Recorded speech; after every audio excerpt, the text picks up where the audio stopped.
Alma locks eyes forward, total focus blazing, and shouts his fireball spell. He thrusts his hands forward, and a roaring wall of fire tears across the field. The blast streaks forward and slams straight into the target's heart, detonating in a massive, roaring explosion. Alma glances back at the target still smoking, and his maid explodes into cheers, shouting that he was incredible. She goes on and on about how insanely impressive it is that a kid his age can cast magic with that kind of razor-precise control. And the maid gets even more fired up, blasting that he's the very first prodigy her employer's family has ever produced. Alma just stood there, squirming with awkward vibes, and told herself she was totally overdoing it with all that praise. But she snaps back right away, grilling him. Does he seriously think she's exaggerating? She points out that the power and precision of that last spell were on a whole different level, especially since he hasn't even gotten his official gift yet, and somehow his natural talent is still almost never talked about. Alma stared down, lost in the thoughts of that special gift he was sure would finally arrive, though it was nowhere in sight yet. At 15, she drops the bombshell. Everybody gets a special power from the goddess, and the combat types are the ones everyone fights for. A colossal burst of energy crashes into the ground inches from him, shaking everything. The shockwave hits like a wrecking ball, and Alma scrambles to shield his face as the maid blurts out a sharp shout. He can't even blink as the screen hits him, and the second he sees it, he realizes it's some next-level lightning magic, and he says when it comes to that person, you can't even guess where the attack is about to land. Alma yells for his older brother, Keith, and when he finally shows up, he's strutting like he owns the place. Keith glances over and tells Alma, "I see you're still out here training just as hard as ever." The maid snaps into a fresh frenzy, insisting that's exactly what she planned for, the family's greatest prodigy. And she keeps bragging about his purple lightning wizard gift, even saying the guards themselves treat him like a total ace. Alma praises his brother, telling him he's doing exactly what everyone figured he would, especially because he's already mastered those top-tier gifts like he was born for them. Alma demands to know what he needs from Keith, and Keith can't believe he even showed up all this way just to talk.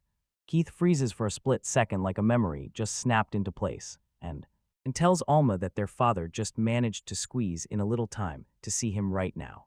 Alma's jaw drops when Keith blurts out that this whole meeting is only happening for his benefit. That night, the two of them settle into a quiet, fancy dinner in the main hall. Their dad snaps his eyes up from his plate and demands, "So it's true, the ceremony is tomorrow." He nearly halts mid-bite, then snaps into confirmation. That's exactly when he's meant to get his gift. He just stares at his plate, mumbles a quiet answer, and you can practically feel the weight of the big day crushing down on him. Lord Fellows says he begged Kuraha and Keith to join their side, but they straight up refused to listen. He waves it away in a flash, insisting it's totally fine, because both of them crush it at what they do, and they're always swamped anyway. The whole mood flips at the table. He locks eyes with Alma and admits, in a shaky voice, that he's actually kind of terrified. He blurts out, half panicked, wondering if Alma is really going to land them a gift that's worthy of their family name. Moments later, he wipes his mouth with a napkin and forces himself to lay his real expectations bare. He locks eyes with Alma and admits, straight up, that he's praying the kid is the one who will finally step in and inherit his title as the sage. Alma just freezes in total shock, the weight of the sage title slamming into him all at once. It's a huge deal because his dad is a legendary sage, and his mom is a top-tier mage, so everyone's convinced the kids in that bloodline are gonna inherit some straight-up insane, crazy power wizard gift. Even Kuraha, the oldest brother, has already forged his legend as the legendary Red Lotus Wizard. Then comes the second son, Keith, already famous as the Purple Lightning Wizard, like making. So every single person in this family gets a gift tailored to one specific kind of magic. Both of the older brothers have insane, top-tier wizard gifts that make them stand out, so you can imagine and you. But listen, there's one gift that's on a totally different level than anything else. The Sage gift is the ultimate prize for any wizard. It supercharges them to wield every kind of magic there is. It's exactly how Alma's dad single-handedly built up that family name so fast. Having two sages stacked in the family is insanely huge, and Alma can honestly feel it in her bones. The moment his dad drops that he's been watching him like a hawk and expecting nothing less than greatness. He tells Alma, no matter what gift I get, I'm still going to be a huge deal for this family. But then bam, he drops that he cleared his whole schedule just to watch tomorrow's ceremony. Alma wipes his eyes with his sleeve, totally shaken by what his dad said, smiling at just how happy he feels, and he drills it into his head. He's going all in, no excuses. Then the day of the ceremony finally arrives at this giant temple. The whole place is jammed with people. Alma tries to tell himself it's fine if he never becomes a sage, and even if his power looks tiny and pointless, he's still set to take the gift, because the priest is already standing at the altar as Alma stares into the distance with a grim face, then makes a silent vow, starting right now, he'll repay his family for everything they've sacrificed. Suddenly the priest blazes out, shouting Alma's name to the entire room, kicking off the official announcement as his dad stands in the crowd, locking eyes with that wild, intense stare. Alma's mind is fully on his father. And the rest of his family crowds in, holding their breath for the big reveal, while the priest stares at the results and stops mid-sentence. And as he starts to spell out exactly what Alma's gift is, he suddenly stumbles mid-sentence, cutting himself off for a beat and leaving. Almost frozen in place with his eyes shut tight, he just waited for the moment fate finally decided his end. The priest glares at the results, and the second he sees them, his mouth drops. He's totally stunned, utterly lost, and no words will come out. He scans the crowd, stunned that something like this could happen at all, while the silence stretches on and on. The crowd starts whispering, the air turns tense, and Alma's dad snaps at the priest, yelling, "Why are you acting so flustered?" His dad demands the result, and the priest blurts it out with shaking words, until he finally admits that Alma doesn't have a gift. His father just freezes in place with a dead, blank stare, so stunned he can't even get a single word out. Alma whips her head back as the truth slams into the room. One heir from the family of the others gets not a single gift, and that leaving him frozen on the spot, eyes bulging, stunned by the brutal truth that he's basically powerless. He's staring at the fact that nobody ever gets 0 gifts, and he's losing his mind trying to understand why it's happening to him. The crowd starts throwing shade, saying the sage's son is nothing but a disappointment, and the pressure crushes Alma so hard he feels like he can't even breathe. In his head, the word incompetent keeps blasting on repeat as he storms away, and the whole mess feels brutally painful. He just almost freezes there, eyes wide with pure disbelief. Then he blurts that there's no way this is real. It has to be some kind of mistake because since the rules are simple, every human gets a gift, and as the priest and Lord Fellows turn and start walking away, his dad spits out that this whole thing is totally unheard of, but there's no mistaking it. He's dead sure about something. Alma just stares as he walks off, wondering if he's really trying to protect her. He locks onto the word effort and swears to himself he'll grind as hard as he humanly can at work. He still remembers his dad's words, how badly he prayed Alma would be the one to inherit his sage title. So he forces a grin, telling himself every ounce of training still has to matter. Then he looks his dad in the eyes and promises he'll do his best to meet those expectations. But Lord Fellows just keeps moving. He tells Alma he's been watching her since she was a kid, swears she'll be a huge asset to the family, and that's when Alma finally calls out to him one more time. Still hoping his dad cared about him, no matter what went down with that ceremony, until everything suddenly changed. But then his dad's face contorts with pure disgust. He snaps, "Alma, don't you ever call me father again." He keeps marching forward without a single glance, grilling Alma to admit she still hasn't realized how deep his trouble really is. The whole crowd is freaking out, yelling that this can't possibly be real, while Alma just stands there, clocking the truth. Whatever that gift was supposed to be, he's in deep trouble.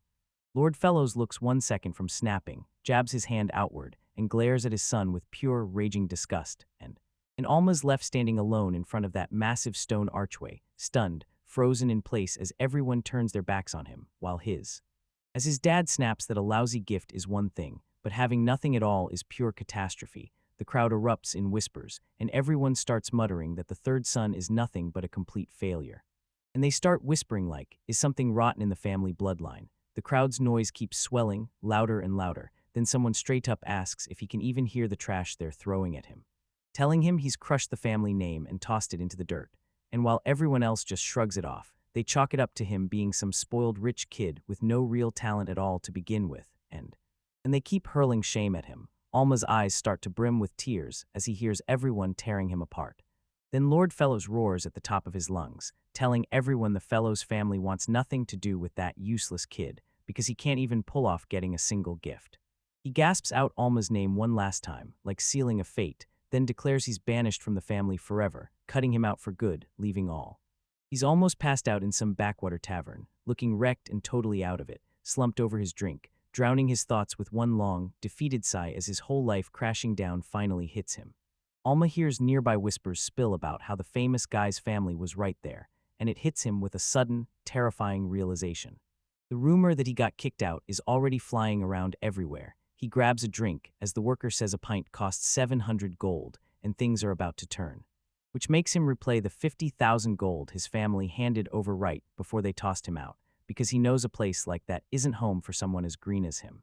He slams his hand on the table, jaw clenched, insisting he can't keep drowning himself in alcohol like this. He's desperate, and he knows it. He almost gets to his feet, but the panic hits instantly. He starts freaking out over how he'll survive all on his own. Then the pressure finally breaks him. He just crumples to the floor right on the spot. He sprawls there, completely wiped out, eyes glazed and locked on nothing, because it all. Then it finally slams into him. He's utterly alone. He snaps his gaze up at the ceiling and he finally snaps to reality. Every last ally is gone, and there's not a single friend left in the entire world because he's lost his family name and every last thing he had going for him, and now it feels like the world will never look his way again. Alma sprawls on the floor, completely drained, just stares at the ceiling and grumbles that everything is nothing but crap. He starts wondering if he's truly lucky enough to catch what comes next, breaks into laughter at the idea that this so-called gift is real, when right out of nowhere, a message suddenly flashes on screen. Boom, his reincarnator gift has finally kicked on. Alma's eyes go wide when he spots the screen. Utter shock hits so hard he can't even wrap his head around what he's seeing. So he bolts upright and demands what that voice in his head is, just as the system announces he's about to get every past life memory and power back. He starts freaking out, grilling every detail. What kind of gift is this, and what the heck is a reincarnator even supposed to mean? Suddenly his status starts flashing. He clutches his head as agony rips through him, and the system confirms, transfer complete, no turning back. Some dude nearby glances over, asks what the hell is wrong with him, and tells Alma, straight up, that he's totally overreacting to the pain. But the system doesn't let up. Another message slams onto the screen. He's officially inherited offensive magic, and then it just keeps going. Boom. Notifications slam into his vision, confirming he's locked in with defensive, recovery, support, and even space-time magic primed and ready to go. System alerts keep blasting nonstop. Spatial, spirit, and even forbidden magic are all inherited, and while Alma is on the ground screaming, his old memories slam into place at last. He gulps for air, and the truth finally clicks in his head. Now he understands why he didn't get a new gift at the official ceremony, because he truly doesn't need one. He finally realizes his real power has been there the whole time, and just as it clicks in his mind, a giant hand rockets in and snatches him by the face, and he can only stare, frozen in disbelief. Alma's totally blindsided when some random guy flips out, screaming and demanding to know what the hell he thinks he's doing. Alma just stares him down, then casually asks what's wrong, while he jabs a finger and rages, insisting Alma is 100% behind all of this. Look. When he scans the room, it's pure chaos. Everyone in the tavern is sprawled over their drinks or wiped out on the floor, except for one armored guy who's hanging on by a thread. Alma finally gets it. This isn't some mystery force. It's the crushing weight of his own magic, and ever since he inherited his past life's power, it's pouring out of him nonstop. Turns out anyone nearby who isn't strong enough to survive that raw energy gets hit instantly, just overwhelmed by the reincarnator's presence, and then they end up left with The armored guy trembled like a leaf, barely able to stand as he gasped out the question, what the heck Alma actually did to everyone.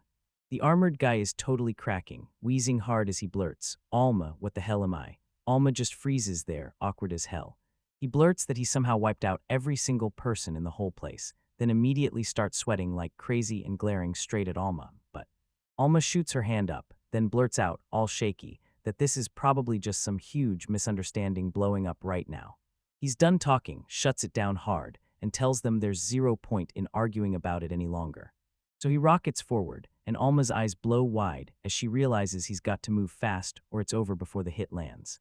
Alma twists back just in time to dodge the blow in the chaos of the tavern, while the truth about his gift, the reincarnator, starts to click into place. The armored guy keeps hammering forward, swinging with everything he's got. Then the narrator drops the twist. This very gift is exactly what Alma got in his first life. Turns out whoever grabs the reincarnator gift only gets one shot, one single rebirth, and then it's gone. Once they hit 15, boom, every memory and power from their past life crashes back in like a tidal wave, and right now, shadowy dark energy is already spiraling around Alma's hands. Alma locks eyes with his opponent, and right when it matters most, he taps into the true power he's been hiding all along, the legendary dark magic. Alma gathers every ounce of energy, whispers hollow, and as his hand shoots forward, the power finally starts to trigger a colossal skeleton forged from dark smoke looms over him, towering like a nightmare.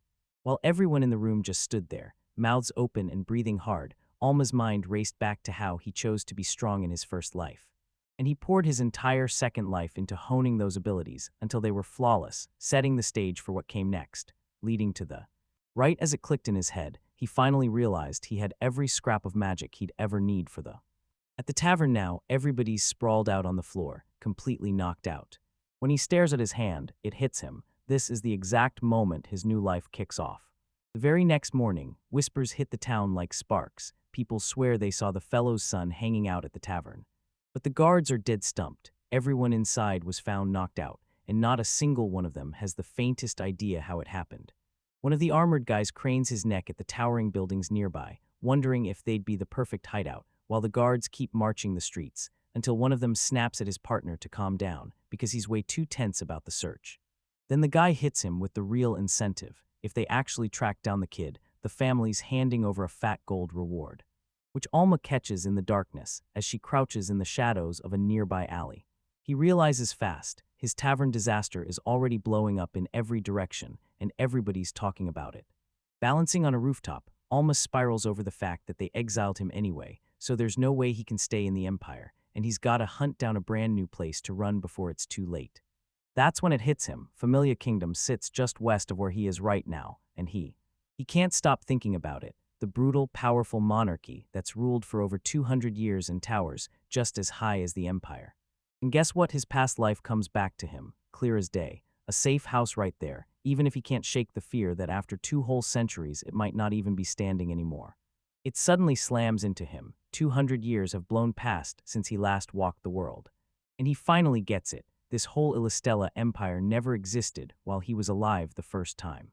Alma shoots a grin as he stares out, already convinced he's about to enjoy seeing just how wildly the world has changed in the last 2 centuries. The guards stay locked on patrol, and while they pass by, Alma's mind snaps back. There used to be a trade carriage on Carriage Street that rolled west, and so he slips into a dark alleyway, ducking out of sight like he's hunting his next move. It's still early, the streets are ghost, still, so he figures he'd better stay on the move while he has the clear coast. But he nearly freezes when he spots a familiar face, his brother Keith, who snaps, calls him incompetent, and says he's been waiting for him. Keith plants himself right in the middle of the street, blocking every step forward. He drags up that tavern fight again and tells Alma she's still a family disgrace, like getting kicked out didn't change a thing. Keith rips into a lightning charge in his palm, muttering that their dad is furious about the mess he caused. But Alma grabs his attention and begs him to wait just one more second. Telling his brother about the tavern mess was an accident and a straight-up misunderstanding because he never wanted to raise his hands on his own family. Alma tries to keep the peace, telling everyone he'll slip out of the Empire without causing a scene, but Keith shuts it down. He tells Alma he hasn't changed one bit, and it totally knocks the kid off balance. Keith shrugs it off and flat out admits he doesn't care at all about what went down back at the tavern, and with a wild look burning in his eyes, he tells Alma he wants to beat him to death right here and now. Alma can't even process what his own brother is saying. He just freezes there, utterly stunned, as Keith starts gathering magic, insisting he's actually hated him all along. Keith snaps, screaming he's an incompetent bastard, tells him to die, and then he hurls a gigantic blast of energy straight at Alma. But he keeps his cool for a split second, clocking it instantly as a lightning ball and yeah, it's a basic spell on paper, but he knows the truth. Its real power explodes depending on the hands casting it. Keith's mind races with thoughts of his title, the Purple Lightning Wizard, and a warning burns in him. Nobody messes with him, so then he unleashes a massive blast that lights up the whole street like a flare. Keith's wearing that smug little grin like he just won, thinking he's finally wrapped everything up, until when the smoke finally fades, a massive chunk of stone has crashed into the middle of the road like it owned the place. And just like that, Alma unleashed earth magic and yanked up a rock shield at the last second. Keith is absolutely spiraling, demanding how that kid could possibly know how to cast earth spells. Alma stays totally calm and tells him she's been training in secret for a while now, which that hit Keith hard. Earth magic basically wipes the floor with his lightning, and he can't stop grilling everyone, asking when this whole thing even started. Keith starts spiraling, snapping that he's sick of Alma always acting like this. Then he grumbles that his little brother always ends up getting better results than him. Keith is absolutely losing it, ripping into the fact that people keep comparing him to his little brother and saying it literally makes him sick. Alma just sits there, taking it in as Keith recounts the exact moment he realized Alma didn't get that special gift from the gods. Keith bursts into this maniacal laughter and straight up admits that hearing his brother was a failure somehow makes him feel unbelievably great. He starts gathering power, snarling that the whole family name would be smashed if a loser like Alma gets to stay alive. Keith's face twists into something terrifying as he tells the kid he's ending him right then and there. Alma clocks the spell Keith is about to unleash, and panic spikes because there are still people right nearby. But Keith doesn't care. He's screaming that he'll blow through a few bystanders if it's the only way he can win.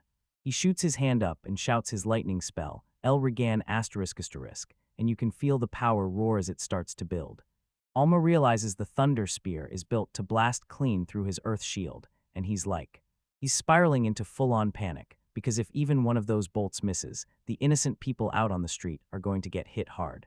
Keith's eyes are blazing with pure chaos as he screams at Alma to burn to ashes, but he rips the massive lightning blast loose, and it detonates in a roaring explosion that hurls rocks flying everywhere. Smoke began billowing up from the giant crater, ripped into the middle of the street. Keith just scoffs at the wreckage, convinced he's already won the fight, but the moment he stares again, he sees it. His brother is totally gone from the spot he just blew apart. Keith starts snapping, yelling at the top of his lungs, demanding where the hell that kid is hiding, and he whips his eyes across the rooftops, burning with rage, but he still can't spot him anywhere. Alma actually makes it there safely behind the crowd, then he barrels through and clears a path, moving everyone out of the way.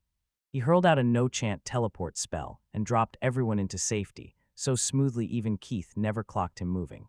Saving that many lives in silence is starting to crush him. Alma stares at the smoking crater and with a stunned breath thinks Keith, his brother, is honestly incredible, but he knows he can't let a single more innocent person get dragged into this nightmare.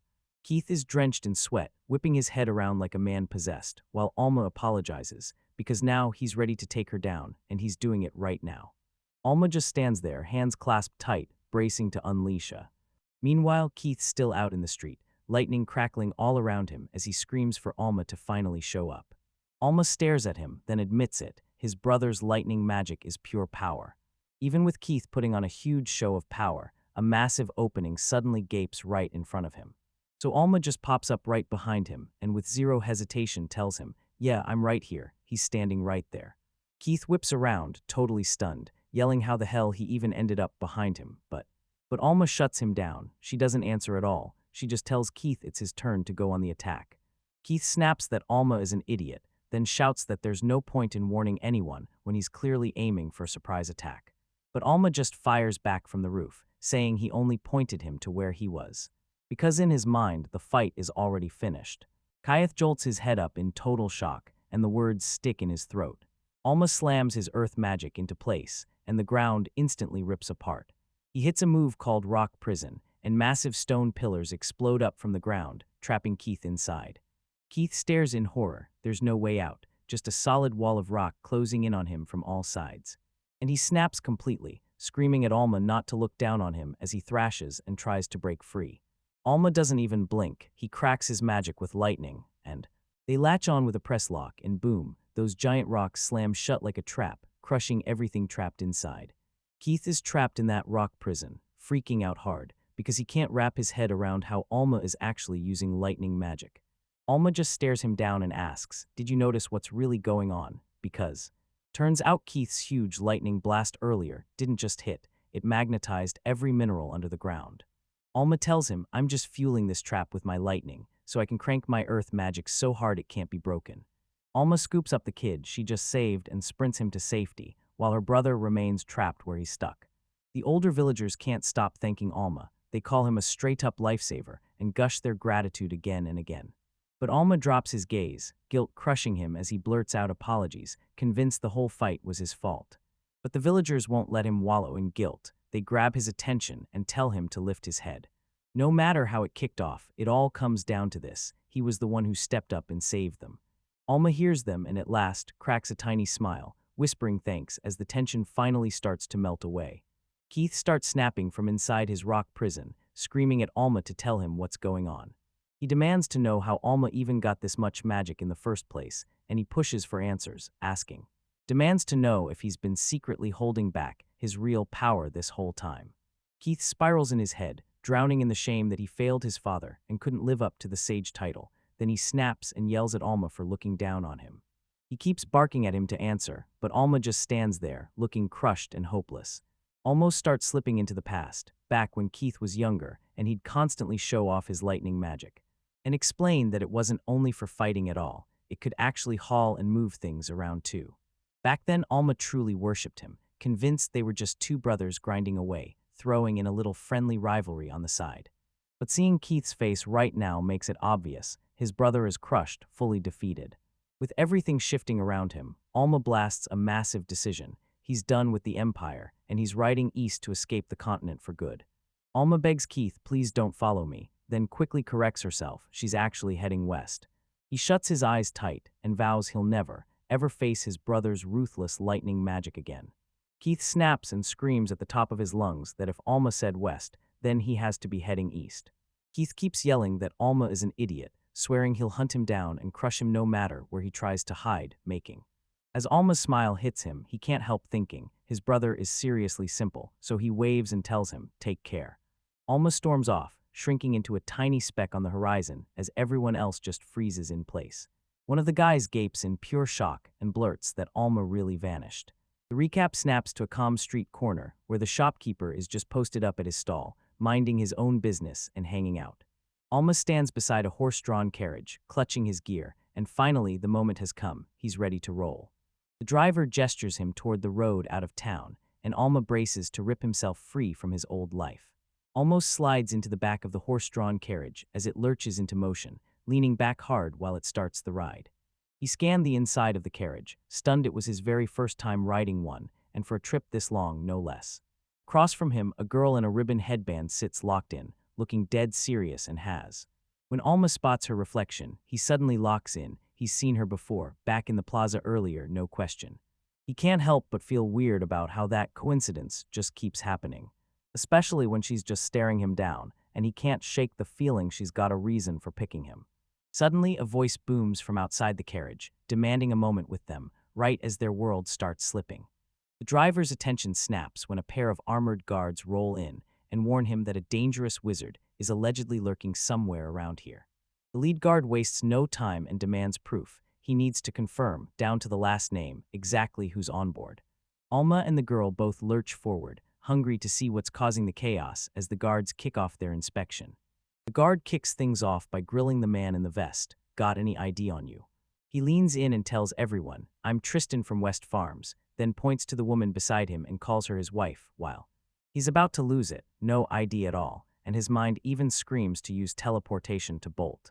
Before the guard snaps his attention to the back of the carriage, he stops and questions the kids about their story. Alma's about to snap, then out of nowhere, someone calls him brother and everything flips. The girl with the ribbon slips right in front of him, lanes to the side, and takes control of the whole situation. She flashes a card at the guard and drops her name like a bomb, Luna, from the West Flanders territory. Then she whips around and points at Alma, insisting, straight to everyone, that he's just her younger brother. The guard scans them up and down as Alma stands there drenched in sweat, praying the lie finally lands. Alma finally clocks it. She's fully bailing him out, most likely just to thank him for helping her at the plaza. The guard taps the last box, then waves everyone out, shouting that they're all clear to move. The carriage lurches forward, speeds out at last, and the castle gates vanish behind them as they roll into the city. Once they're safe, Alma whirls to Luna and tells her, you totally saved me back there. Then he finally steps up, says his name is Alma, and straight up admits he saw her earlier at the plaza. Luna ducks her head, whispers a shaky apology for everything that blew up between them. Alma lets out a huge sigh and admits that whole mess has him rattled, pure nerves. Then everything turns freaky. Glowing squares and sharp lines start drifting around him like they've got a mind of their own. While Luna just locks her gaze forward and that sudden, intense look in her eyes hits like a punch. Alma hears a faint whisper from her mouth, and it sounds like she's saying, "Teleport." He clocks that she's definitely muttering under her breath, right before everything flips upside down. Luna starts muttering under her breath, completely stunned. How could anyone drop high-level space magic on a whole group without even chanting? And she keeps rambling about the insane variety of spells and the razor-sharp judgment it took to pull it off. She stared deep in thought, trying to figure out what it would really mean if that person. The carriage jostles over a nasty bump, and she blurts out Alma's name like it slipped out of her soul. Luna whips her gaze to him with a stone-serious look and tells him she needs his help, just a favor, nothing more. Alma doesn't even look that surprised. She just tells him she was honestly expecting him to bring it up, but he keeps repeating favor back to her, even though his voice wobbles as he just waits for her to go on. Luna locks eyes with him and refuses to blink, saying his name one last time, so fierce, it feels like she's already decided everything. She cuts straight to the point and tells him, "Come back to my territory with me." Alma stares at the sudden invite, totally thrown off, and asks why she's picking him out of everyone. Luna keeps her eyes on the ground, and she starts to spill the truth, because this is something huge. Luna locks eyes with him and tells him she's got a job only someone with his exact skills can handle. He's almost cracked the whole truth, then he points out how that explains why she went out of her way to rescue him from those guards earlier. But that comment blindsides Luna, and suddenly the two of them just lock eyes, utterly stunned and completely lost. She starts to panic hard, flailing her hands in frantic circles, as she insists she never meant for the job to be some kind of payment for helping him out. Alma can't shake the feeling that asking for something like this is totally bad timing, and it feels unfair as hell. Especially when Luna tilts her gaze down, cheeks burning as she stammers that she was only trying to return the favor he did for her. It's actually pretty funny to him, so he starts laughing out loud until she asks what's so hilarious, yet deep down, he's already decided he's in, ready to help her. But he can't ignore the fact that people are hot on his trail. If they catch up, they'll dump a whole storm of trouble at Luna's doorstep.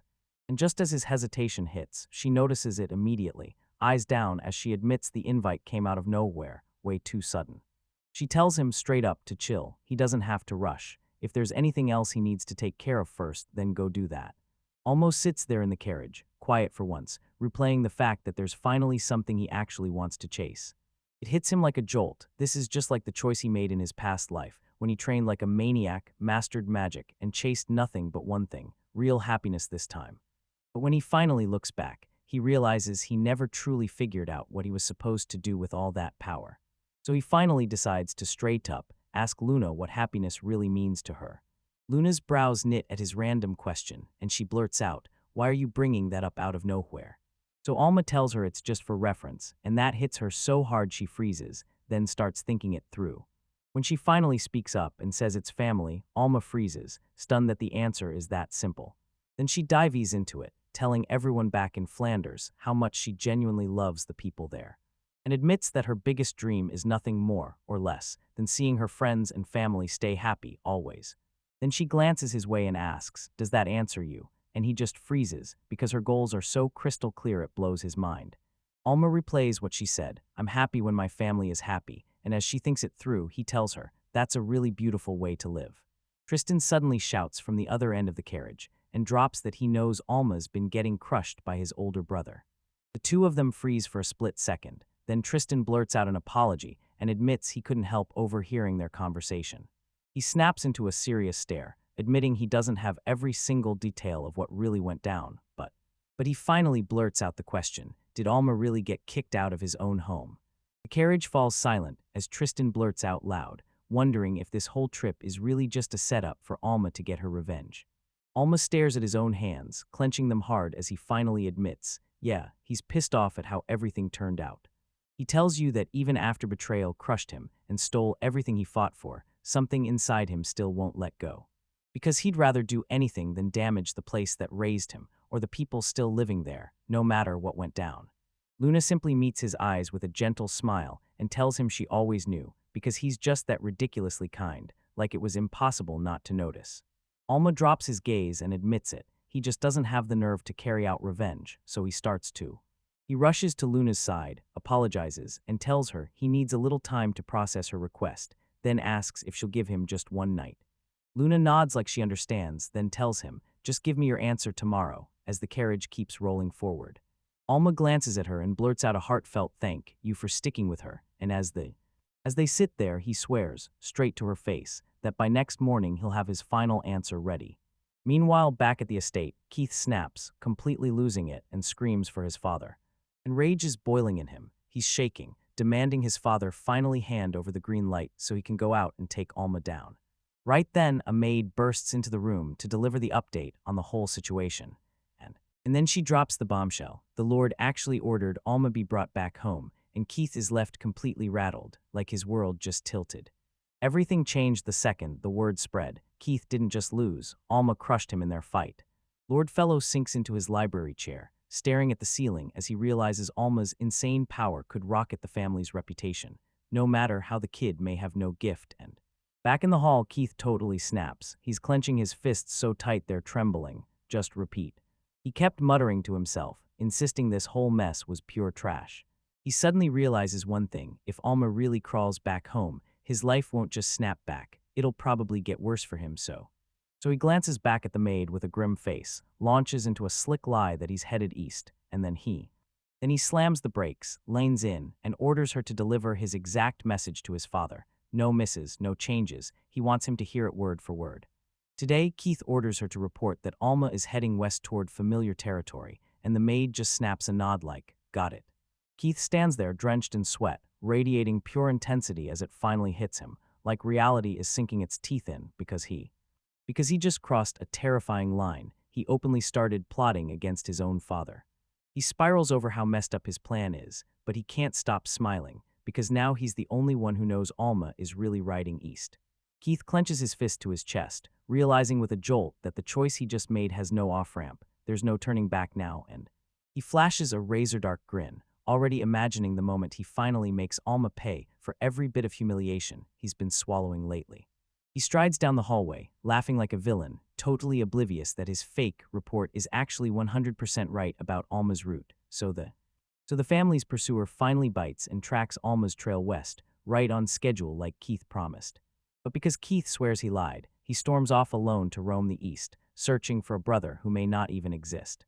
A short time later, the story snaps away from the family drama because Alma's already blazing toward his next huge stop, Talistella, and trust me, it's not just some random place. It's a gigantic trade city, streets jam with life, and market stalls crowd every single corner you look at. And the moment he steps inside, Alma slams a pile of coins onto the counter to pay for a place to sleep. The guy behind the desk grins and tells him the room at the end of the hall is all set for just one night. He just barely stands in his new room, stunned that he tossed 2,000 gold at the innkeeper, and now he's got only around 1,000 left. So it hits him after ditching the empire, stopping in the trade city of Talistella is basically his only shot. He starts spiraling with panic, because if he can't claw together some quick cash soon, his whole journey slams straight into a dead end. But if his family already has people hunting for him, he can't afford to waste time on some giant, drawn-out quest. He lingers by the window, staring into the night like, should I just jump into a dungeon and get it over with? But he shuts that idea down at once. No way a dungeon packed with that kind of loot is anywhere close to this place.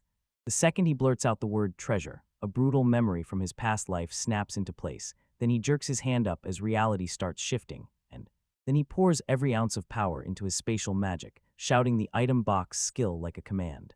A sleek black cube materializes above his palm, and a digital menu starts loading, flashing a full-on welcome message. Then he peers into the fresh dimensional storage space he just cracked open, itching to find out what treasures he's hidden in there.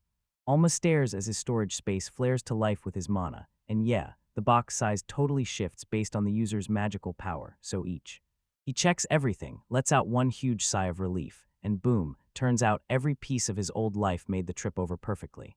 In his old life, he always leaned on that item box when the chaos hit, but he never imagined it would save him in a moment this perfect. Monster materials and rare parts were strewn all over the bed, scattered like treasures, just making everything. Alma's dead sure that if he sells just a bit of this, his money problems will vanish for good. But then, as he keeps scrolling down the list, a sinking feeling hits him. Maybe he's got a real problem, because this stuff is straight up unhinged. His inventory's stuffed with legendary monster-slaying gear, like the Dragon God Sword and the Sea God Spear, and he's dead certain that if he even cracks the seal and lets any of it loose, it'll trigger a full-on catastrophe. So he grabs one specific item, praying it won't turn into a whole disaster the second he shows it around here. He tells himself it's just that normal monster hunting material, so it should be safe, but then doubt crashes in. What if it's so rare that nobody in the city even knows how to price it? Alma thinks why not, as he stares at the monster part in his hand and deciding he'll swing by the local guild tomorrow morning as soon as the doors open. He pauses at the window as the sun sinks. Birds streak past the buildings. Luna lies in bed nearby, staring at the ceiling like it owes her answers, drowning in everything she can't stop thinking about. She murmurs tomorrow to herself, and you can practically feel her mind racing with everything the next day might unleash. By the next morning, the Talistella Adventurers Guild is already buzzing like a live wire. People crowd in, swap gear, and line up for jobs. Alma steps in and immediately clocks the chaos, because of course it's packed. This town is a giant crossroads for people from all over. So he starts hunting for where they sell materials, but he's so lost in thought that he barrels straight into someone. A colossal monster's head slams onto the floor with a bone-jarring thud, and Alma instantly blurts out apologies for the whole mess. The adventurer heaving groans on the ground as Alma keeps blurting sorry, because he just bowled a guy over and dumped his kill right there. After the collision, Alma's eyes go wide with worry, and she rushes over to ask the guy if he's okay, so the adventurer just guffaws it away, sweat pouring as the dead weight of his kill drags him down, and he says he's the one who should be sorry. His brutal, heavy load totally blocked his view of the kid. Alma sizes the guy up and realizes he's about his age, wearing some cheap basic gear, screams newbie, like he just showed up with his gift and doesn't know a thing yet. He clocks a brand new scratch on the guy's face and starts wondering, did he earn that in a brawl with some monster? And then Alma drops his head, lets out a sincere "I'm sorry," and admits he messed up the guy's monster materials by getting them all dirty on the floor. He tells him it's fine and shrugs it off, like the boar he hunted was some brutal old monster anyway. And then he introduces himself as Raoul the Adventurer, flashing a friendly grin while and making it crystal clear that Alma definitely doesn't look like he belongs in this part of town. Alma steps up, tells everyone he's not here for trouble. He's just hunting for a place to unload some monster materials, and he's carrying so much that it's almost ridiculous. So Raoul flashes him a thumbs up and tells him, I'm going to the exact same place, then offers to lead the kid there, step by step. As they stride on, Raoul's jaw drops. Alma made the whole trip from Alistella, and Alma laughs and admits he nearly spent every coin along the way. Raoul's shoulders sag from hauling his catch, and he asks, is this your first time at the guild, Alma? And then he presses her again, straight up asking if Alma's really planning to sign on as a full-time adventurer. Raoul's wording almost throws him for a loop, but then he straightens it out. He's not coming to join the guild, period. His plan is simple: dump his materials for fast cash, then bolt straight for the familiar territory. He's already convinced that. He thinks it's a solid idea, until he spots Raoul looking super nervous and shoots back, what's wrong? Raoul forces himself to play it cool, and tells them straight up that this guild is packed way beyond what it should fit.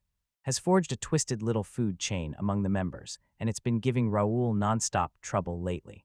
Raoul admits that if Alma really wanted to join, he'd have fought tooth and nail to talk him out of it, and that hits Alma hard because it makes him realize that. Turns out Raoul is actually a pretty nice guy. Then the older guy whips his head back and spots Alma looking worn out and battered. He figures that kid got absolutely wrecked by that boar he's dragging around, and then he notices Alma's bruises all over his body, and the kid can only choke out this jittery little sound. Raoul just shrugs it off with a laugh, insists the bruises didn't come from the hunt, and admits he has no clue how he's even supposed to explain it. Raoul spots their destination right away and jabs a finger toward the receptionist waiting behind the counter. The woman behind the desk snaps her gaze up and asks if they've come to sell monster materials. She stays locked in business mode and straight up asks Alma if he's got his official guild registration card ready to show. Turns out the guild only deals with registered members, and that leaves Raoul awkwardly stuck in the background, looking totally out of place. The receptionist tells him, we can inspect your stuff today, only if you finish the registration first. Alma realizes he doesn't want any part of that messy adventure social ladder or the drama that comes with it, but then he can't shake the feeling he's got no choice, right as Raoul taps his shoulder to grab her attention. He winked at the receptionist and told her he'd just lend the kid his own registration card for the trade. He tries to play it smooth, telling Alma he can just slap his name on the monster parts and sell them, because that woman at the desk definitely won't remember every face that walks in. But Alma just stares at him with a shaky, unsure look, and it's clear she's not buying his plan, because she feels like he's trying to pull a fast one right in her face. Turns out his worry paid off, because the receptionist snaps in right away. She says she can hear every word they're shouting since they're being obnoxiously loud, and all. Alma just stands there and tells them to take those shady talks somewhere else next time, and he can't shake the feeling that Raoul is honestly the worst at trying to be sneaky. Raoul finally lets out a breath of relief the moment she says it's not against the rules, because the real hunter of the stuff is literally standing right there. She slams the official documents down with a thunderous thud, then orders them to hustle to the warehouse, where the pros can inspect everything in one go, so they move too. Slip back to the ceiling and look, those massive beast parts are all bound up and dangling there. The appraiser starts poking through the details, and as he realizes a regular beastly boar usually pulls around 5,000 gold, he can't shake the feeling this one might be worth way more, or way different. The appraiser scans the hall and tells Raoul, straight up, with too many boars flooding the market this year, those tusks and nails are only worth a measly 3,500 gold. Raoul just reclines with a smug grin and he shrugs like, as long as it feeds my next few meals, I'm good. The old guy exhales and mutters that Raoul is still the same, zero greedy bones, the same kind of guy as always. He keeps staring the catch down, barking out that the boar looks beat up and the whole thing is a total disaster, so he locks eyes with Raoul and bluntly asks, why don't you chase the bigger monsters for once, instead of wasting your time on these little guys? He tells Raoul, your skills are already more than enough for fights that are way tougher, but Raoul just waves it off with a grin, telling the old man to quit fretting and focus on what Alma's doing instead. The appraiser finally shifts his focus to the kid, but he's totally clueless. He just squints and says it looks like Alma is standing there, fidgeting with his hands. Alma doesn't even glance up, she just tells them to hang tight for a second, because she's almost finished picking everything out, and the other two just freeze in total confusion, because it turns out they can't even see the transparent magic board Alma is working on. Then, like the universe blinked, almost suddenly he yanks a bizarre black cube out of thin air, while thick liquid pours down from it, and the appraiser and Raoul just freeze there, totally stuck, as if their brains shut off. And Raoul starts unraveling in real time, yelling nonstop about where that thing came from, and whether it's some kind of magic stunt, but Alma shuts him down fast. This isn't a trick. The appraiser lunges in, eyes popping wide, because the kid isn't just carrying it, he's actually using a legendary item box. He clamps his hands on Alma's shoulders and roars that it's absolutely wild for someone his age to pull off magic at that level, while the other two just freeze there, totally baffled. So Alma challenges him, does magic really matter that much? And the old man instantly snaps, yelling at him for being completely clueless. The appraiser straight up tells him that owning an item box is basically a guaranteed pass. Raoul gets fired up and tells Alma that he's even more incredible than he ever imagined. Alma tries to wave it off, claiming it's just a handy skill and he's probably got zero business talent. Then the appraiser snaps in, and his eyes lock hard on the stuff Alma just pulled out. Raoul shoots a glance at the stuff on the table and immediately erupts into screaming, because he simply caw. He can't even believe his eyes. Right there in front of him is the real tail and scales of a fire dragon, and the appraiser casually adds that the pile also includes a demon, general's loincloth, and some obsidian bear fangs. Alma clocked the appraiser's expression and instantly knew those things he'd pulled out weren't the kind you ever see around here. Then he starts scratching his head, muttering out loud that maybe the materials aren't worth nearly as much money as they're claiming. The appraiser and Raoul both snap and scream in his face, calling him an idiot, because the truth is the complete opposite of what he's been believing.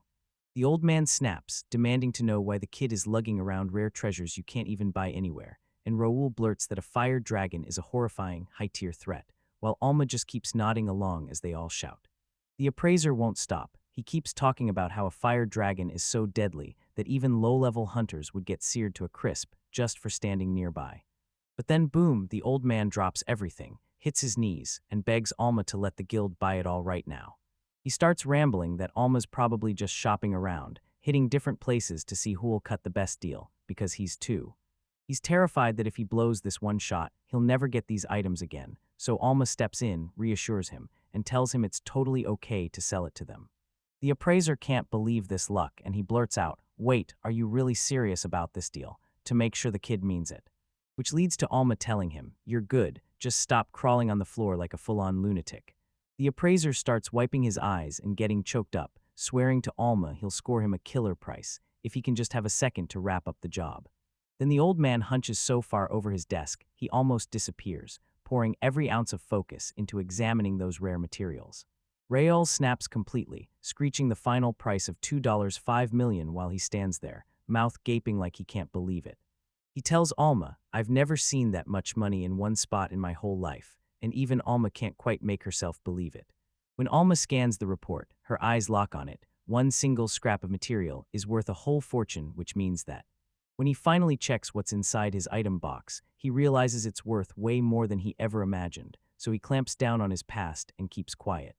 The appraiser can't stop talking about how it's been forever since he's dealt with anything this good, especially because it was sealed in an item box with its condition left spotless. The old man breaks down in tears all over again the moment he lays eyes on it.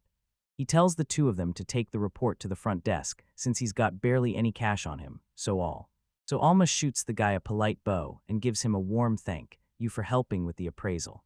The appraiser spins his back to her, voice all choked up, and tells Alma that he's the one who should be thanking her.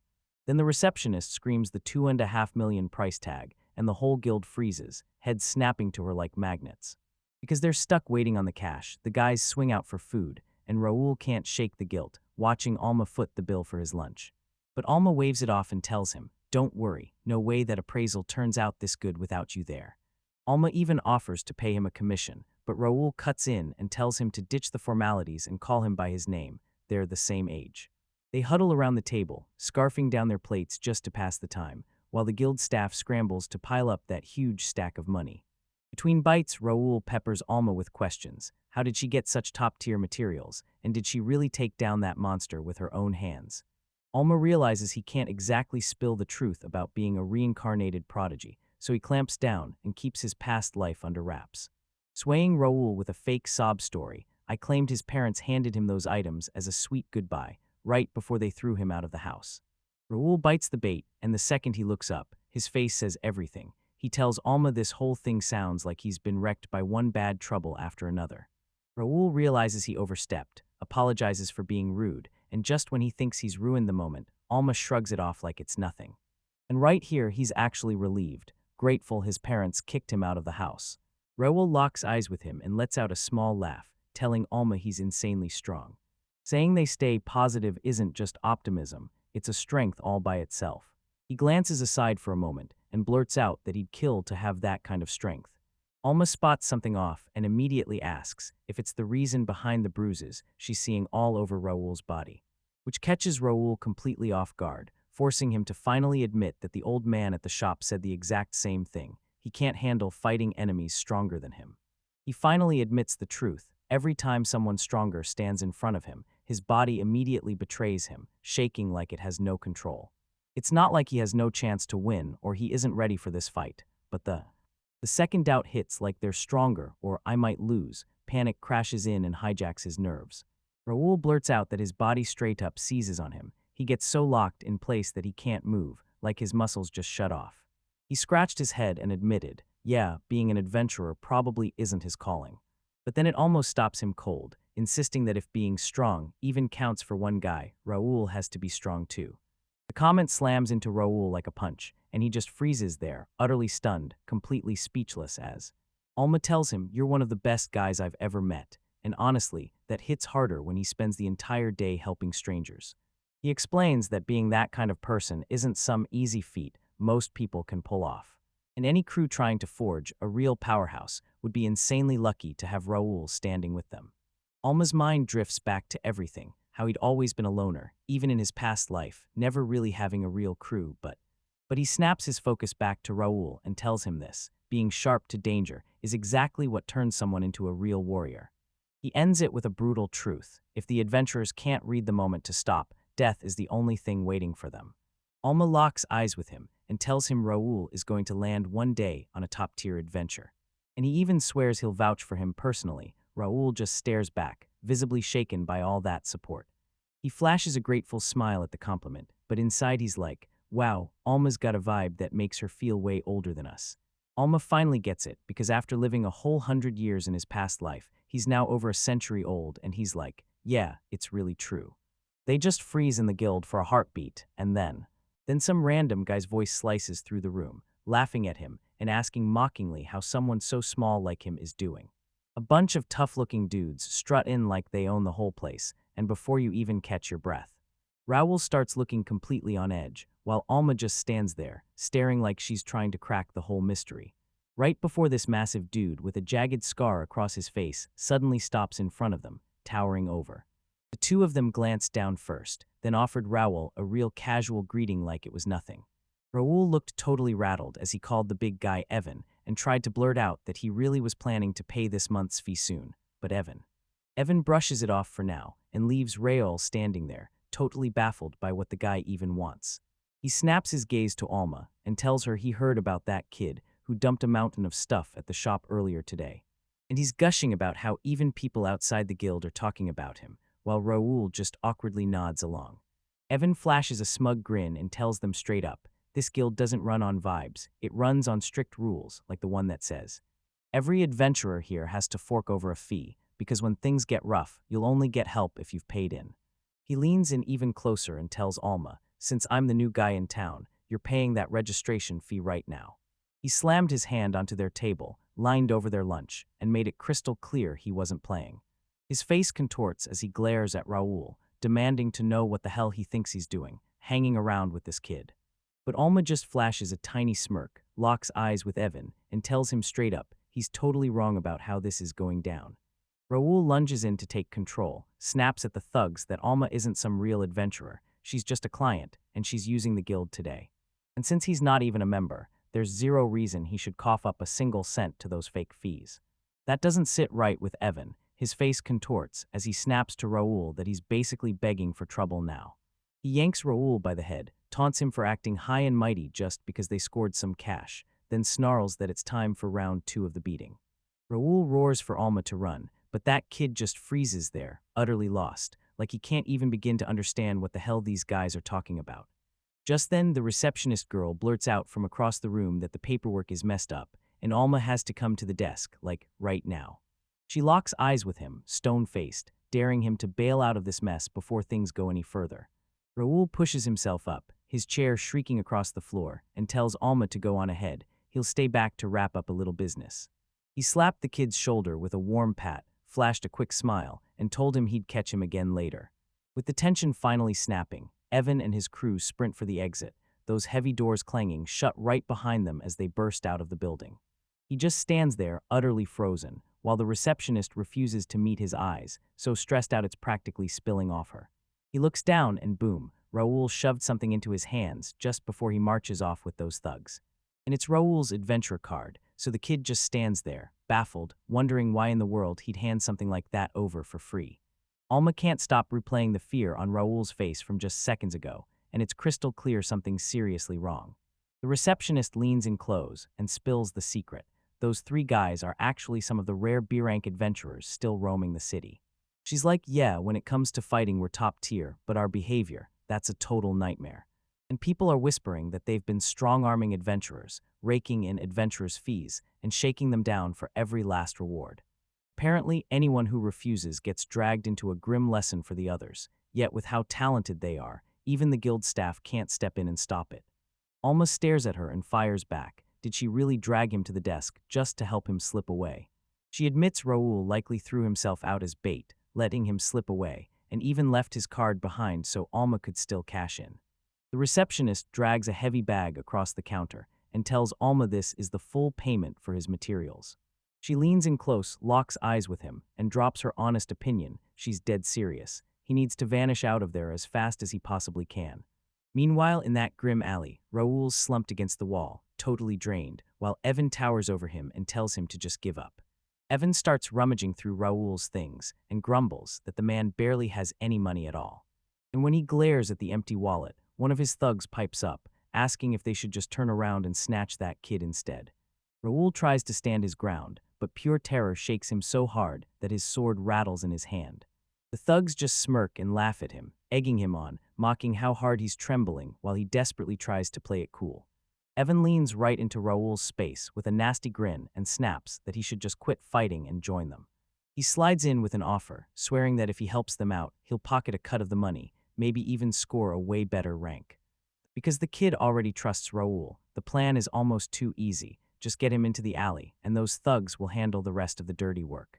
Raoul forces himself to steady his breath, then snaps his sword free with a sharp clang and points it down at the thugs. But Evan is way faster. He whips a heavy fist across the air, smacks Raoul in the face, and sends him flying.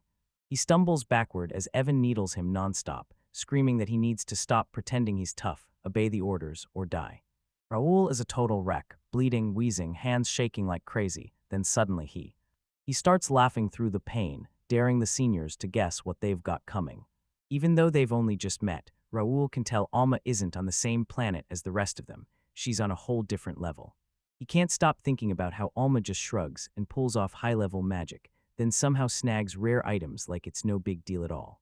He might have gotten thrown out of his own house, but he's got the brains and the swagger of someone. He's way more important than some regular rookie. Raoul can't stop thinking about a guy like that, and his mind trails off like he's about to say something big. That's when the guy stared him down and told him he could be a top-tier adventurer, so he clenched his sword like his life depended on it. Raoul yanks his sword free, plants his feet, and refuses to move, because right now he's not about to let Alma down. Bloodied and wrecked, he steels himself. He won't let the kid down, and then it hits him. If death is waiting right here, he's still going down as a true adventurer. But Evan is snapping, pure rage is taking over, and he looks like he's about to destroy everything in his path.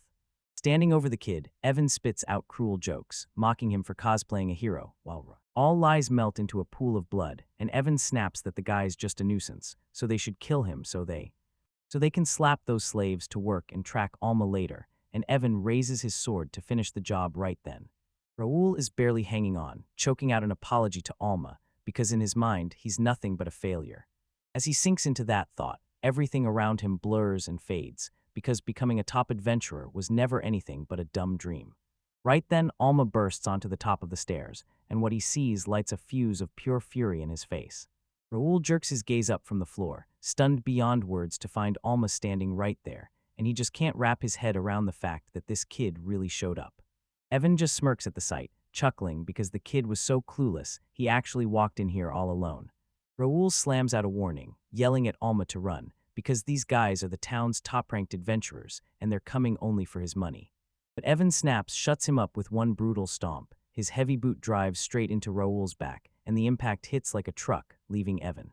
Evan snaps at his crew to keep the guy alive, and while Alma just stands there watching, her calm face hardens, cold and deadly serious.